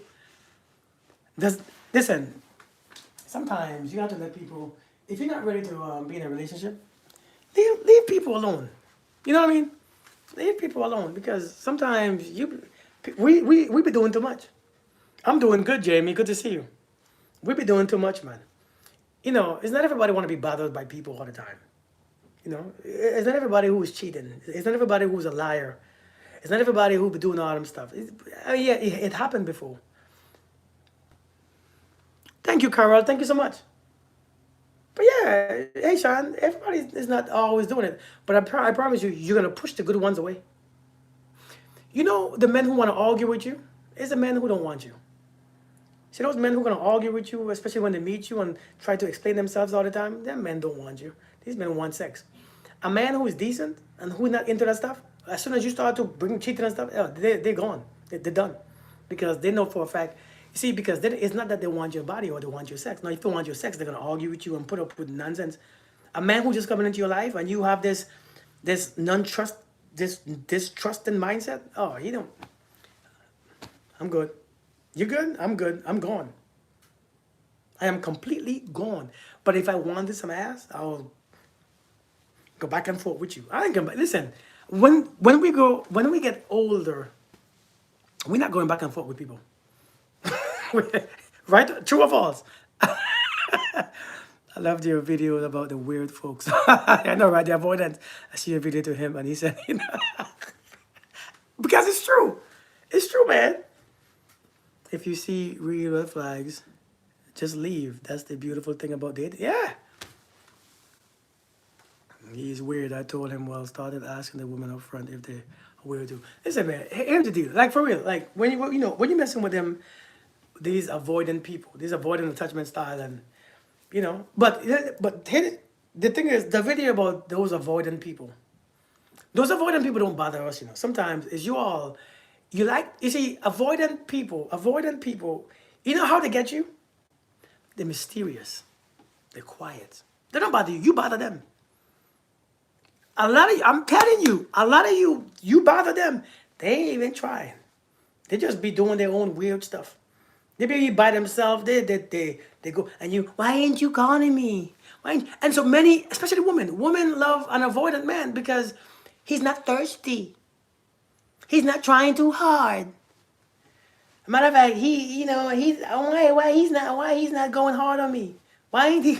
And so you end up with these, right? You end up with these avoidant people, and it's not because they're doing it. Sometimes you're doing it because you like the mysterious thing. Women love a mystery. Women love a mysterious man. True or false? Let's be honest. Probably hiding things, but sometimes women love a mysterious man though. He doesn't say much. He doesn't say much. Then you meet a man who talks and talks. You talk too much. You're like a woman, right? And he wasn't right. He wasn't trying hard. He wasn't lustful, and shoot, he pursued me for a while, and then he just stopped, right? Hey Nadia, how we doing? His darkness drew me in. But that's real. That's real. The avoidant is the weird. He'll treat you right, but won't acknowledge his feelings. Do men like mystery also? Men like a little mystery. Okay, here's the mystery like men like. I had a woman that I used to mess with this woman, right? Long time ago. Long time ago. I didn't even know she had kids until like 6 months later. She would just give me a little bit at a time. But I was hiding stuff too. She was hiding stuff. And we would talk surface things, right? We would talk about surface. I'm like, man, this girl is deep. About 6 months after I was feeling her. Because one day she had asked me if I had kids. I said yes. I said, you have kids? She said yes. But we never talked about how many. After 4 or 5 months. I was like, so how many kids you got? She's like, 4. God damn! You got 4? 4? Like 1, 2, 3, 4. Like, uno, dos, tres, cuatros. You mean like eins, weins, seins, and uns? Like 4? Like FOR? 4? Like, God damn. So you got 4 of them though? She's like, yeah. What you gonna tell me though? Tell you what? I tell you I had kids, but you didn't tell me how many though. You never asked, but I thought you would say it. I thought it was just, why you just didn't tell me? Because you didn't ask, but I don't have to ask. You could just tell me you got 4. Like 1, 2, 3, uno, dos, 4. How are you gonna have uno, dos, 4 kids and you don't tell me? Gosh. So I'm like, well, shit, I'm already in deep. It's been 5 months. God, and you fine too?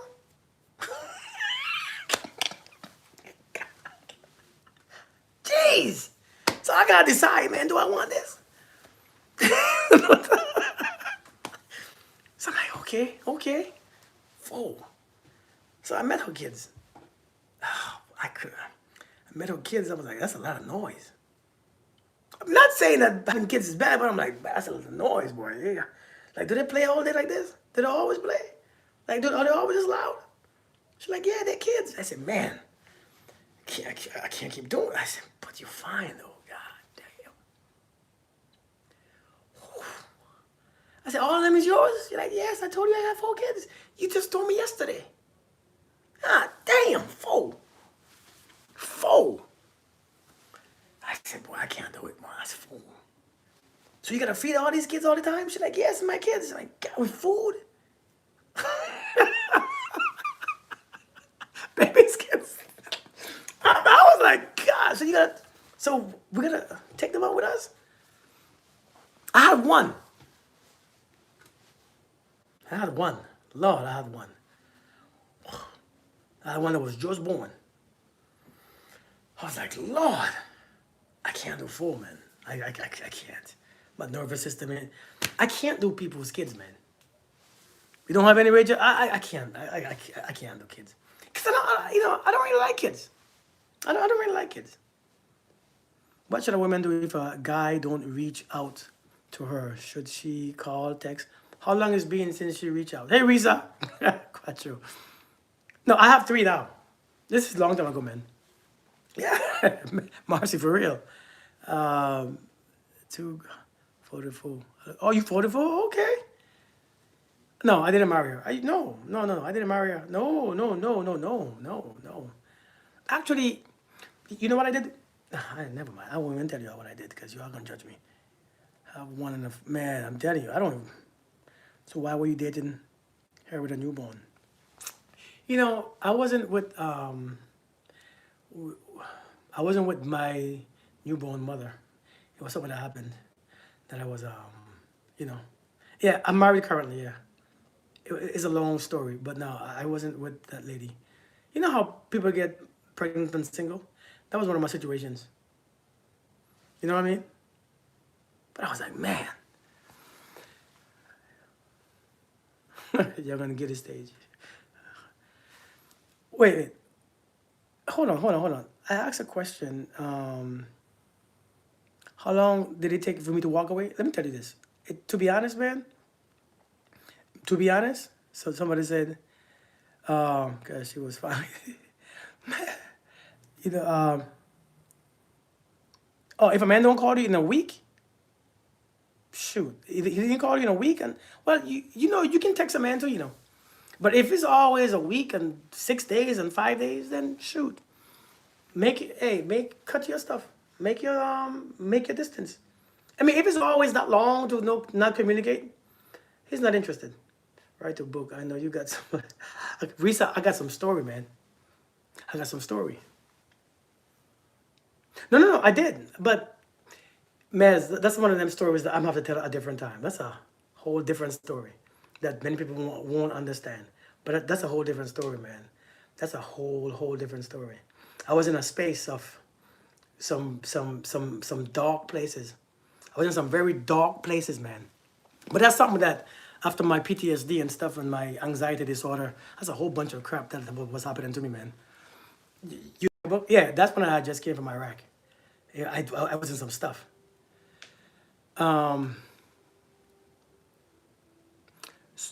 Didn't feel bonded. Not like I wasn't in that space. Yeah, I wasn't in that space, man. That space was dark. Remember, so that was a time where a couple years after Iraq and stuff, I came back and I was in a bad space. So that stuff was some different time. That stuff wasn't the time like now. That was some stuff. Get it back. You needed feminine energy? No, I needed healing. I needed some healing. Some real healing. I have lived, Nez. You're right. I have lived. I have lived. I have really lived. Are you from London? I'm sure I've... No, nope, not me. It's not me. That's not me. But you know what, though? Yeah, Nez. I mean, I'm not ashamed of, my life or my... Somebody asked me, would you have changed anything? Somebody said, would you have changed anything? What you experienced? I don't think I would. Me and my mother of that child is very close now. Me and my mother of my child is very close of that child. Actually, we were always close friends. We were always close friends. Thank you, thank you, Sarah. I appreciate it. I'm not Jamaican or Trini. Serious long-term relationship before. Yeah, Joy. I have. Wait, what's a good question, Rose? Riri, what's a good question? Which question was that? How did you said, well, how did I heal? How did I heal? Healing, healing is, yeah, I'm from St. Vincent. Thank you. How you know? Healing is not something that you say how. Healing is taking a rest. Healing is resting. Healing is resting. Healing is just, okay, my bio. Healing is rest. Would you have changed? No, I wouldn't change anything. You know what? I wouldn't change anything though. I wouldn't change anything because I have, So you guys know most of my stories, right? I was married twice, right? I was divorced once. I went to combat a couple times. I got blown up. I got hit. I got torn up. I got my memory taken away from me. I got anxiety disorder. I got PTSD. I got struck by lightning, right? Got divorced. I got this. I got that. I got a whole bunch of stuff, right? But because of that is where I am today. So would I have changed anything? No. But in the middle, I have done some of this crap too. Based on my life, I have done a lot, right? So I got blown up in Iraq. I got broken body parts. I messed up my body, messed up my mind. My brain shifted. I lost my memory. I've experienced life in ways that most people wouldn't, I have done some crazy things in Iraq. I have done some crazy, crazy things that you will never think about doing. I have seen some crazy things that you will never see in your life. I've experienced those crazy things that nobody experienced except a very small percent of people. And so I was in a space in my mind where I was effed up, right? Waiting to die. Just waiting to die. Just waiting. Just like, yes, and anytime now is coming, right? And so being in that space, you do stupid things. You do things. And it's not stupid, it's just things. But when you come from that space, you have to have a desire. You have to have a strong desire. You have to have a reason, right? You have to have a reason. You have to have an intention. And so when I came from that place, I was very intentional because the only way was up. I couldn't go back down. Never. I was down at the lowest. And so I began to work and work and work. And so I became very emotional. I became very caring and loving and kind. I became very honest. I became a whole lot of things. Because why? It was the opposite from what I've experienced, that what I was. And so this is the man that I am now. Yeah, I served in the army for 20 plus years. I'm a retired army vet. I served for 20 plus years. I was in those times where Iraq and Afghanistan and stuff was popping. I retired 5 years ago. Well, going on 6 years. It's been almost 6 years since I retired. So yeah, so my life wasn't what you think it was. My life wasn't that simple. But people will look at you and assume things, you know what I mean? Which I don't mind anyways. So why did you make the choice to be a better man? Karen, I don't think I'm a better man. I think I'm a more aware man. Thank you so much, Amanda. I'm not a better man. I'm the same man. I'm just more aware of my choices, right? Love some advice, knowledge. Yes, you can. You can book me on my website. You can book me on my website. My website is in my bio, consciousreality.store. And when you book me on my website, we speak one-on-one on Zoom. So please feel free to reach out or inbox me on Zoom. But I'm not a better man. I'm just a man who is more aware of my choices. You know what I mean? I'm not better. I'm the same man. You know what I mean? It's just that we think it'll be better, but we're not better. We have our choices. Thank you, Miss Demi. Thank you so much.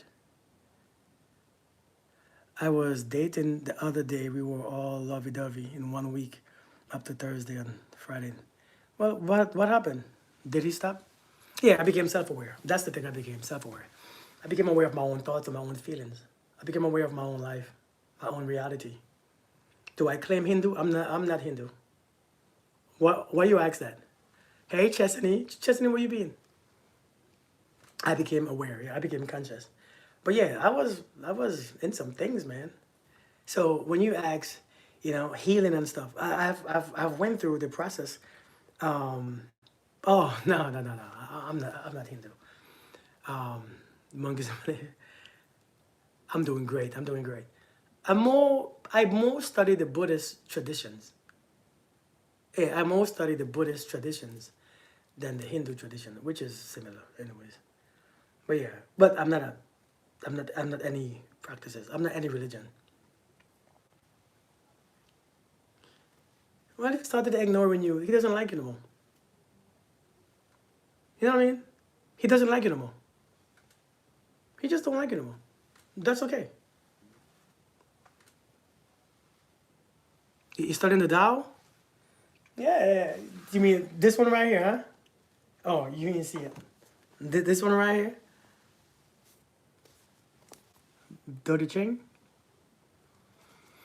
But yeah, sometimes folks just don't like it no more, man. They don't like it no more, and they just become distant. And when when they become distant, it's a wrap. It's done. It's okay. Don't take it personal. It's just people are just people. People are just people. People, when they are done, they are done. When you meet a man, right? When you meet a man in the beginning, the first week, you meet in his testosterone, not his spirit. You meet in his testosterone. In the first week, you will meet a man's testosterone. And you meet in his testosterone because he's excited around you, right?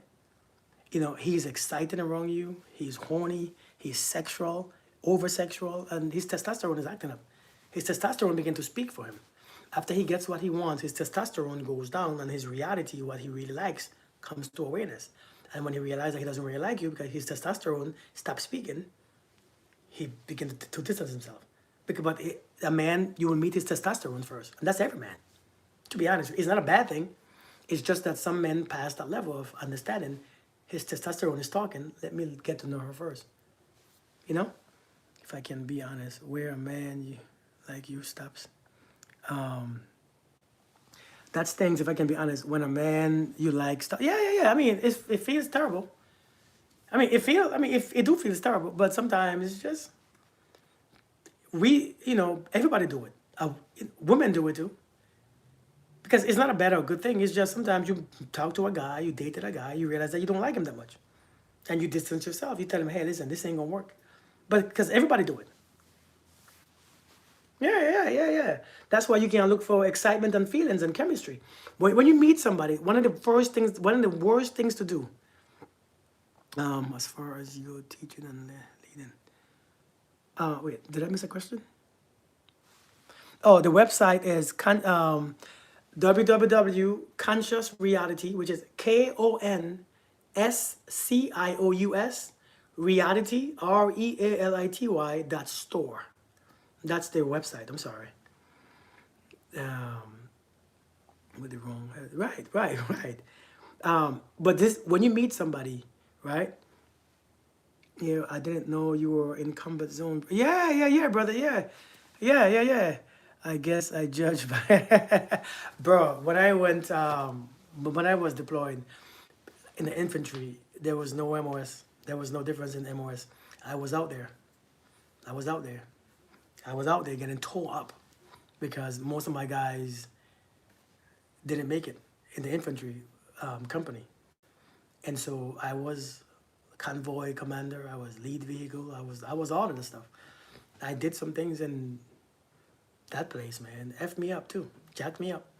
Because again, we lost too many guys. This is 06, 07.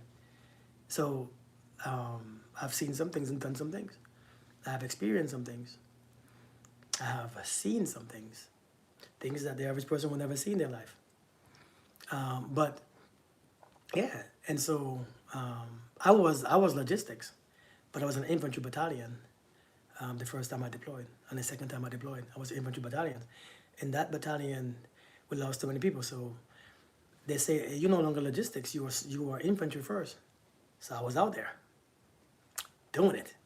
Lord have mercy, scared to death my first couple of times, until I stopped being scared and realized, well, that's my time. I'm about to die anyways.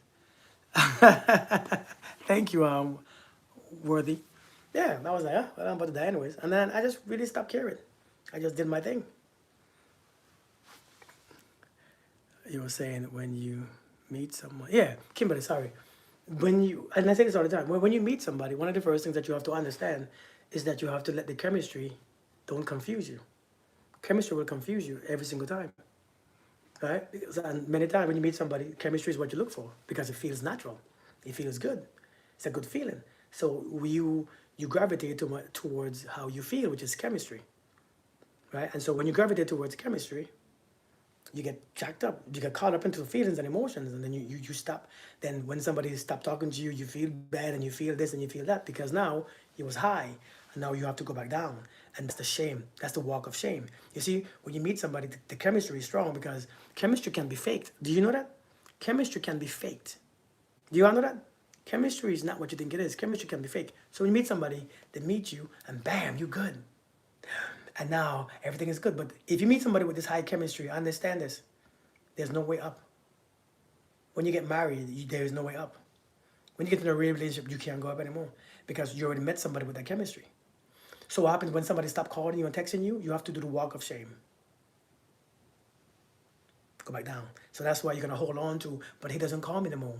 He doesn't text me. What does it mean? But what if he doesn't show? And so now walk of shame, because you don't want to take the walk of shame. You don't want to realize that it was fake. And so now here you are hurt and this, because why? You experience chemistry. When you first meet somebody, the best thing to do is be still. Don't look for no feelings. Look for clarity. When you first meet somebody, man, look for clarity. Clarity don't bring all them chemistry, right? Clarity and character. Character and chemistry is two different things. Because chemistry is like a nice decorated bottle with piss in it, right? A nice decorated bottle, all this stuff, but he has piss in it. You taste it. So chemistry is one of the things that you should look for. Yeah, it really can be fake. So you need chemistry. No, you don't need chemistry. Yeah. So how should we feel when we meet someone we like? Understand, when you meet somebody that you like, what you are looking for is, when you like somebody, like a lot of times is based on what's familiar. Like is not really a thing that we notice or we know why we like them. We like them based on what something that looks familiar or feels familiar. With our nervous system and what our brain recognize. Once your brain recognizes something that's familiar, like is turned on, right? If the brain doesn't recognize something that's familiar, the like don't turn off. The person could have a good character. Let me tell you this. You should be able to manage what you like, what you don't like. Because character should step in first. If all the green flags, consistency, consistency, emotional maturity, honest and transparent and integrity, if this makes sense, now you should learn to turn your like on. You really should. It should be your choice. Because if you give it attention and less judgment, you can turn your like, or you can turn your feelings or your like on. And whatever you admire, because admiration is your choice. You can admire something. If you give something your energy, your admiration, your attention, you can turn it on. Many of us don't know how to control that part of us. Do you get what I'm saying? Many of us don't know how to turn on our like. So we say, well, I just don't have feelings. I just don't chemistry. It's just no. Because we don't understand that we can. See, we allow everything to make us react based on this way. We allow circumstances to make us like or not like. We allow the random stuff to make us like or not. No, you have to learn. If character looks good, consistency looks good, this looks good, now let me turn my liking on.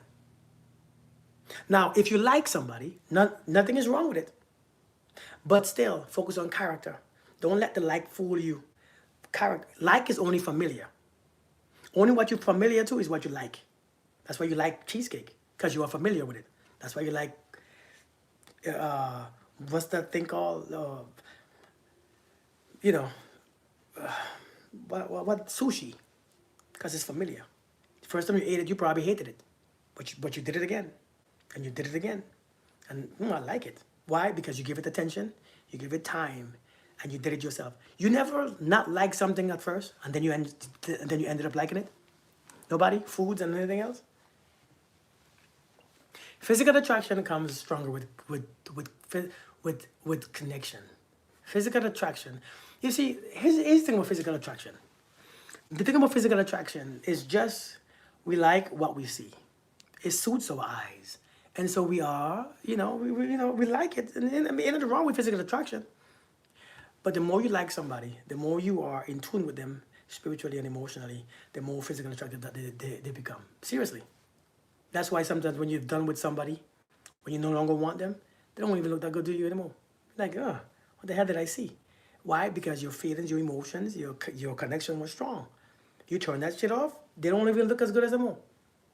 And so physical attraction, it depends on how you see that person. So sorry for your suffering, but really appreciate your work today. Have been following you for a long time, and in the spring, would also love to get some coaching from you. I have always learned. Well, thank you, Sarah. I appreciate that. I appreciate that. Thank you.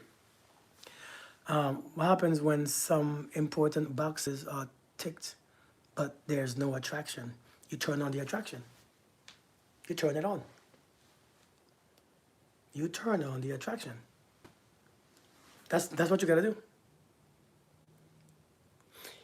Listen, in this world today, there's too many important things that we need more than attraction. Attraction don't help you financially. Physical attraction don't help you mentally. Physical attraction don't talk to you or don't help communication. Physical attraction don't really step in when with emotional intelligence. Physical attraction don't really do much for you, you know. It soothes your ego. Seriously, it soothes your ego. It makes you feel, you know, I can shut them off, and it's more of an egotistical thing, which is not a bad or good thing. It's just one of them things. But if you ever seen somebody, physical attraction helps you emotionally or spiritually, or to buy a house, or to help you, you know, earn money, or to help you set up a business, you know, I'm just saying, it doesn't help you do that. So you have to see what's important. And as grown adults, we understand, that everyone comes with strengths and weakness. It's up to you to see the strengths and learn that you have to accept their weakness. When you learn to judge, when you learn to not judge somebody, stop judging based on what you remember as physical. Physical attraction is a memory. You've seen somebody, you see what somebody looked like, and you see them attractive, and now your memory, I want somebody who looks like this. I want somebody who's 6 foot or 6 foot or with a big ass, because your memory is what brings you that chemistry. Do you know it's your memory that you turn on, that all them stuff feels good? Your memory. I remember she had a big ass, man. And so now when I see that woman, oh my God, she fine. Why? Memory stimulates you. And again, memory turns you on. So oftentimes, the reason why we have so much physical attraction, and we crave it, is because it reminds us of the past. It reminds us of somebody that we knew. Again, I don't blame you for wanting somebody who's physically attractive. I don't blame you. I mean, it's a natural thing. But you have to understand that everybody don't come with everything. Nobody comes with everything. Nobody comes with, not even you. You don't come with everything either. First time hearing this live, can we ask? Sure, Mia. Ask a question. Hello, Claudia. How are we doing? Just reading questions. Can you explain what emotional maturity is again? Emotional maturity, most of the times, emotional maturity means somebody who doesn't use what you said to bring you into your feelings or bring you guilt or shame, right? Somebody who doesn't use their emotions to since you make me upset, then let me not talk, or let me ghost you, let me disappear, let me shut down, let me go silent treatment, right? Is that I can listen to you talk, tell me about your pain or your hurt, and I could understand. I can listen. I don't have to use that against you anytime. I don't have to use what you told me, because we are breaking up. I don't have to use it to make you, to humble you, to make you. So emotional, maturity is somebody who is able to regulate their own self. I don't need to bring you emotions to make you suffer because I'm mad. I don't need to make you mad because I'm mad. I don't need to make you feel pain because I'm in pain, right? I can deal with my pain. I don't have to bring my pain out on you. I could go through something. I could go through my own thing, and I can still treat you with respect and kindness. I can go through my mom having issues, and I can still treat you with respect and kindness. Because why? That and this has nothing to do with each other. Nothing at all. Right. And so that's emotional maturity. I don't have to manipulate you with anything, especially with that manipulation stuff. It's the first time here. Okay. Yeah, Marsha. What do you look for when look long distance before you meet in person? What do you look for when long distance? You look for first thing first. When you're in long distance, you have to understand, right? when you're messing with somebody long distance, you have to understand first. If this works out, first question: would I be able to move to where that person is? Right? If it's no, if you ain't moving nowhere, leave them alone. Because you're gonna have to come to a point, and sooner or later, you're gonna have to move together. Oftentimes, because I don't think nobody want to stay separate for that damn many years for forever. And so the question is, am I gonna be good when it's time to move? Am I gonna? But you said this. Am I able to move when the time is right? What's up, Clyde? How we doing, brother? Right? And the time is right. Am I able to move? If not, then you're not ready. That's the first thing. Number two, are you one of them person who needs constant attention? Right? Are you somebody who needs constant attention? Constant conversation? If that's you, leave them alone. Because a person who's long distance won't be able to be there all the time. Time differences, and there's I mean, people can't always show up. So if you want people who need constant, what do you call it? Constant attention, constant validation, it ain't for you. If you have no patience, it is not for you. But what you look for is somebody, it's the same thing they look for. Somebody who is, yeah, Miss America validation.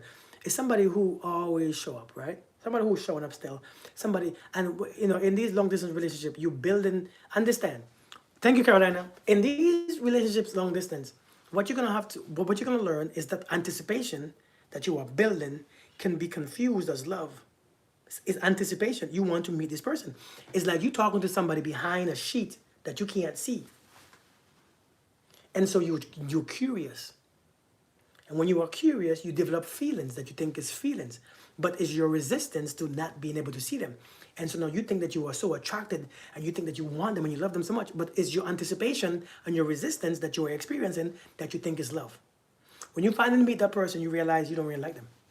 Oftentimes that happens because you have to understand anticipation can be confused as feelings of love and care. Does that make sense? I connected with a guy for about 2 weeks, now online. I'm trying to get to know him, but our conversations are usually surface level. I tried breaking it off with this guy, but he insists on another chance. You don't have to break it off. You didn't break it in. If you didn't break it on, there's nothing. You wouldn't be talking 2 weeks. There's nothing to break off. You are having hey Rosimar, you are having relationship problems with nobody in a relationship. You're not in a relationship, so you don't have to break it off. If you're not in a don't create relationship issues with somebody that you're not in a relationship with. You met that person, you don't like them anymore. Just block. I mean, don't make it anything more, because now your mind is going places and it's not true. Your mind is going into conversations and thoughts and feelings that is not true. Don't create that stuff. Seems like he's okay with surface, and so he's showing you what he's okay. But understand, men don't move as fast as women. So sometimes surface, surface is good. Should I continue talking to him? You can talk to people, but talk to him, but don't close off your options. Talk to them, but don't close the options off. It takes sometimes some people a little longer to go deeper and to open up. Men don't open up that quickly. In 2 weeks, shit. You might know how old I am. How do you heal versus suppress? Or is it the same thing? How do you heal versus suppress? Boy, you're asking some deep questions today. I don't think I had this question. Hey, Veronica. If you refuse to react from your wounds, are you healed? No, it depends, right? Boy, you're asking some deep questions, boy. How do you heal versus suppress? Healing is, you know what healing really is, right? Hey, Linda, how are you doing? Thank you so much. Healing is really you being present, learning how to be present. When you are healing, you are in the present. When you're healing, if I'm here right now and I feel this feeling, I know that feeling is not true because I'm not going through anything. I'm not going through that. And so I know this feeling is just something that I was used to in my past. So my nervous system will generate this feeling over and over again because it's trapped. It's trapped based on my thoughts. It's trapped based on how I feel and my reaction. And so these feelings sometimes don't disappear because every time they come, I give it a reason to stay. Every time they come, I give it attention. Every time they come, I give it thoughts and energy. And so these feelings come back and back and back and back and back. And so healing says now, I'm present. I'm just here. And so when the feeling comes back with me being here, I get to come back and realize I'm present. Nothing is happening. So that feeling is just a memory. And so when the feeling comes, I'm not fighting the feeling. You see, when you suppress, sometimes you're fighting. You don't like it and you're fighting it. When I begin to heal, I didn't dislike my feelings. I just acknowledge my feelings. I see you. But I know that you're not here for real.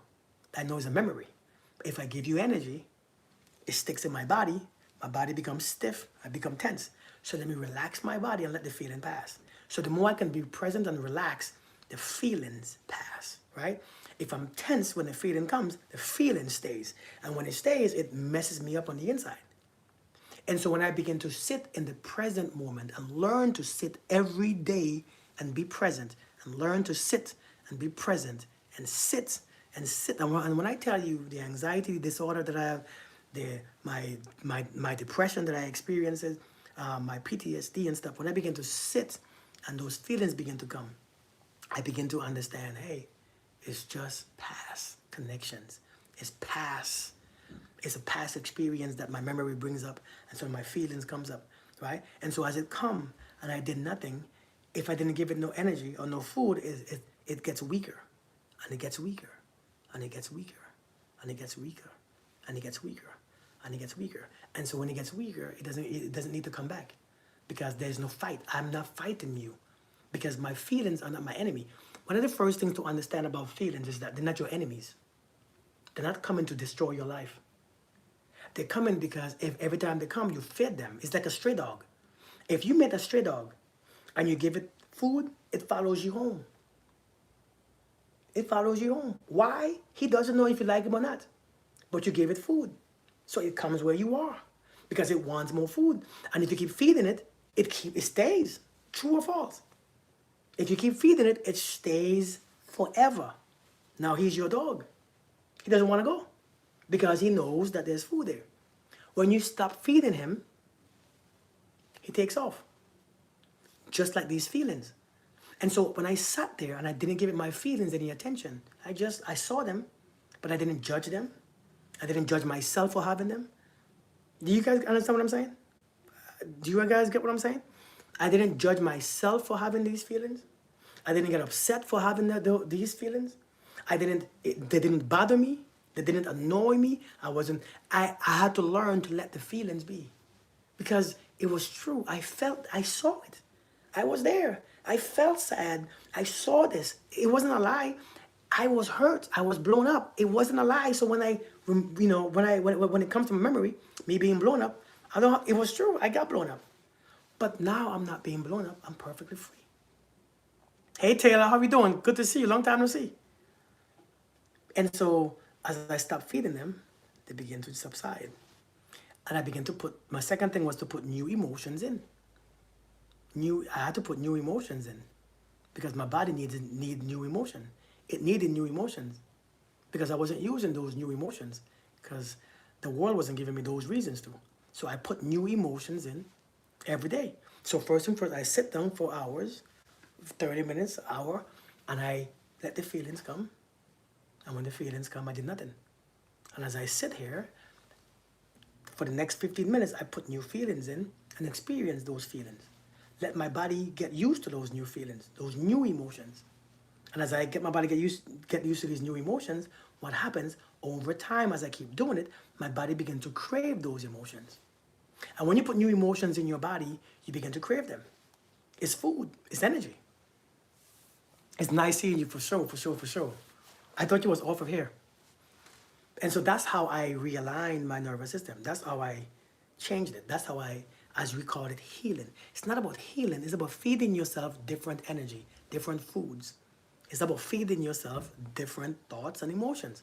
When you can feed yourself thoughts and emotions, or different thoughts and emotions, you can actually switch your trajectory of where you're going. I love my stray cat. It used to come with me. Yeah, right. I mean, ain't nothing wrong with them. So do you guys get what I'm saying? But anyways, let me get off of here. I've been on here for too long. Y'all got me talking for hours. Let me get off of here. I like this type of conversations. I like this type of questions. I love these. By the way, I love these questions. I think these questions is why I do what I do. Because these questions, when you ask me questions, I can have my mind open a bit. And sometimes I want my mind to open a bit, right? So, because it brings me memory. It shows me where I'm at. You know, when I could just answer these questions off the back of my head. So I appreciate you guys asking me questions. I really, thank you so much. Peace and blessings, Nez. You too. Miss America, you be easy. Just gonna throw the second top. Well, thank you, Dina. Thank you so much. I appreciate it. Well, good. I'm glad I opened your mind to it. Good. Because it's not the end. It's never the end. It's never the end. There's always it's never the end. I don't care how far you go left. It's never the end, man. Never the end. Thank you, Riri. So I think the next live I do, I want this type of same energy. I want questions and answers. I like this type of debates because people going through a lot. People have questions, especially when it comes to awakening, when it comes to healing. When it comes to being present. Thank you, Patricia. Right? When it comes to being safe and healing and stuff, I think these kind of conversations are very necessary. So that's why I like having these. And plus, I could remain calm and relax and answer these questions. So I appreciate you guys coming. Um, Thank you. So I will see you guys later. I'll be blessed. Have a good weekend.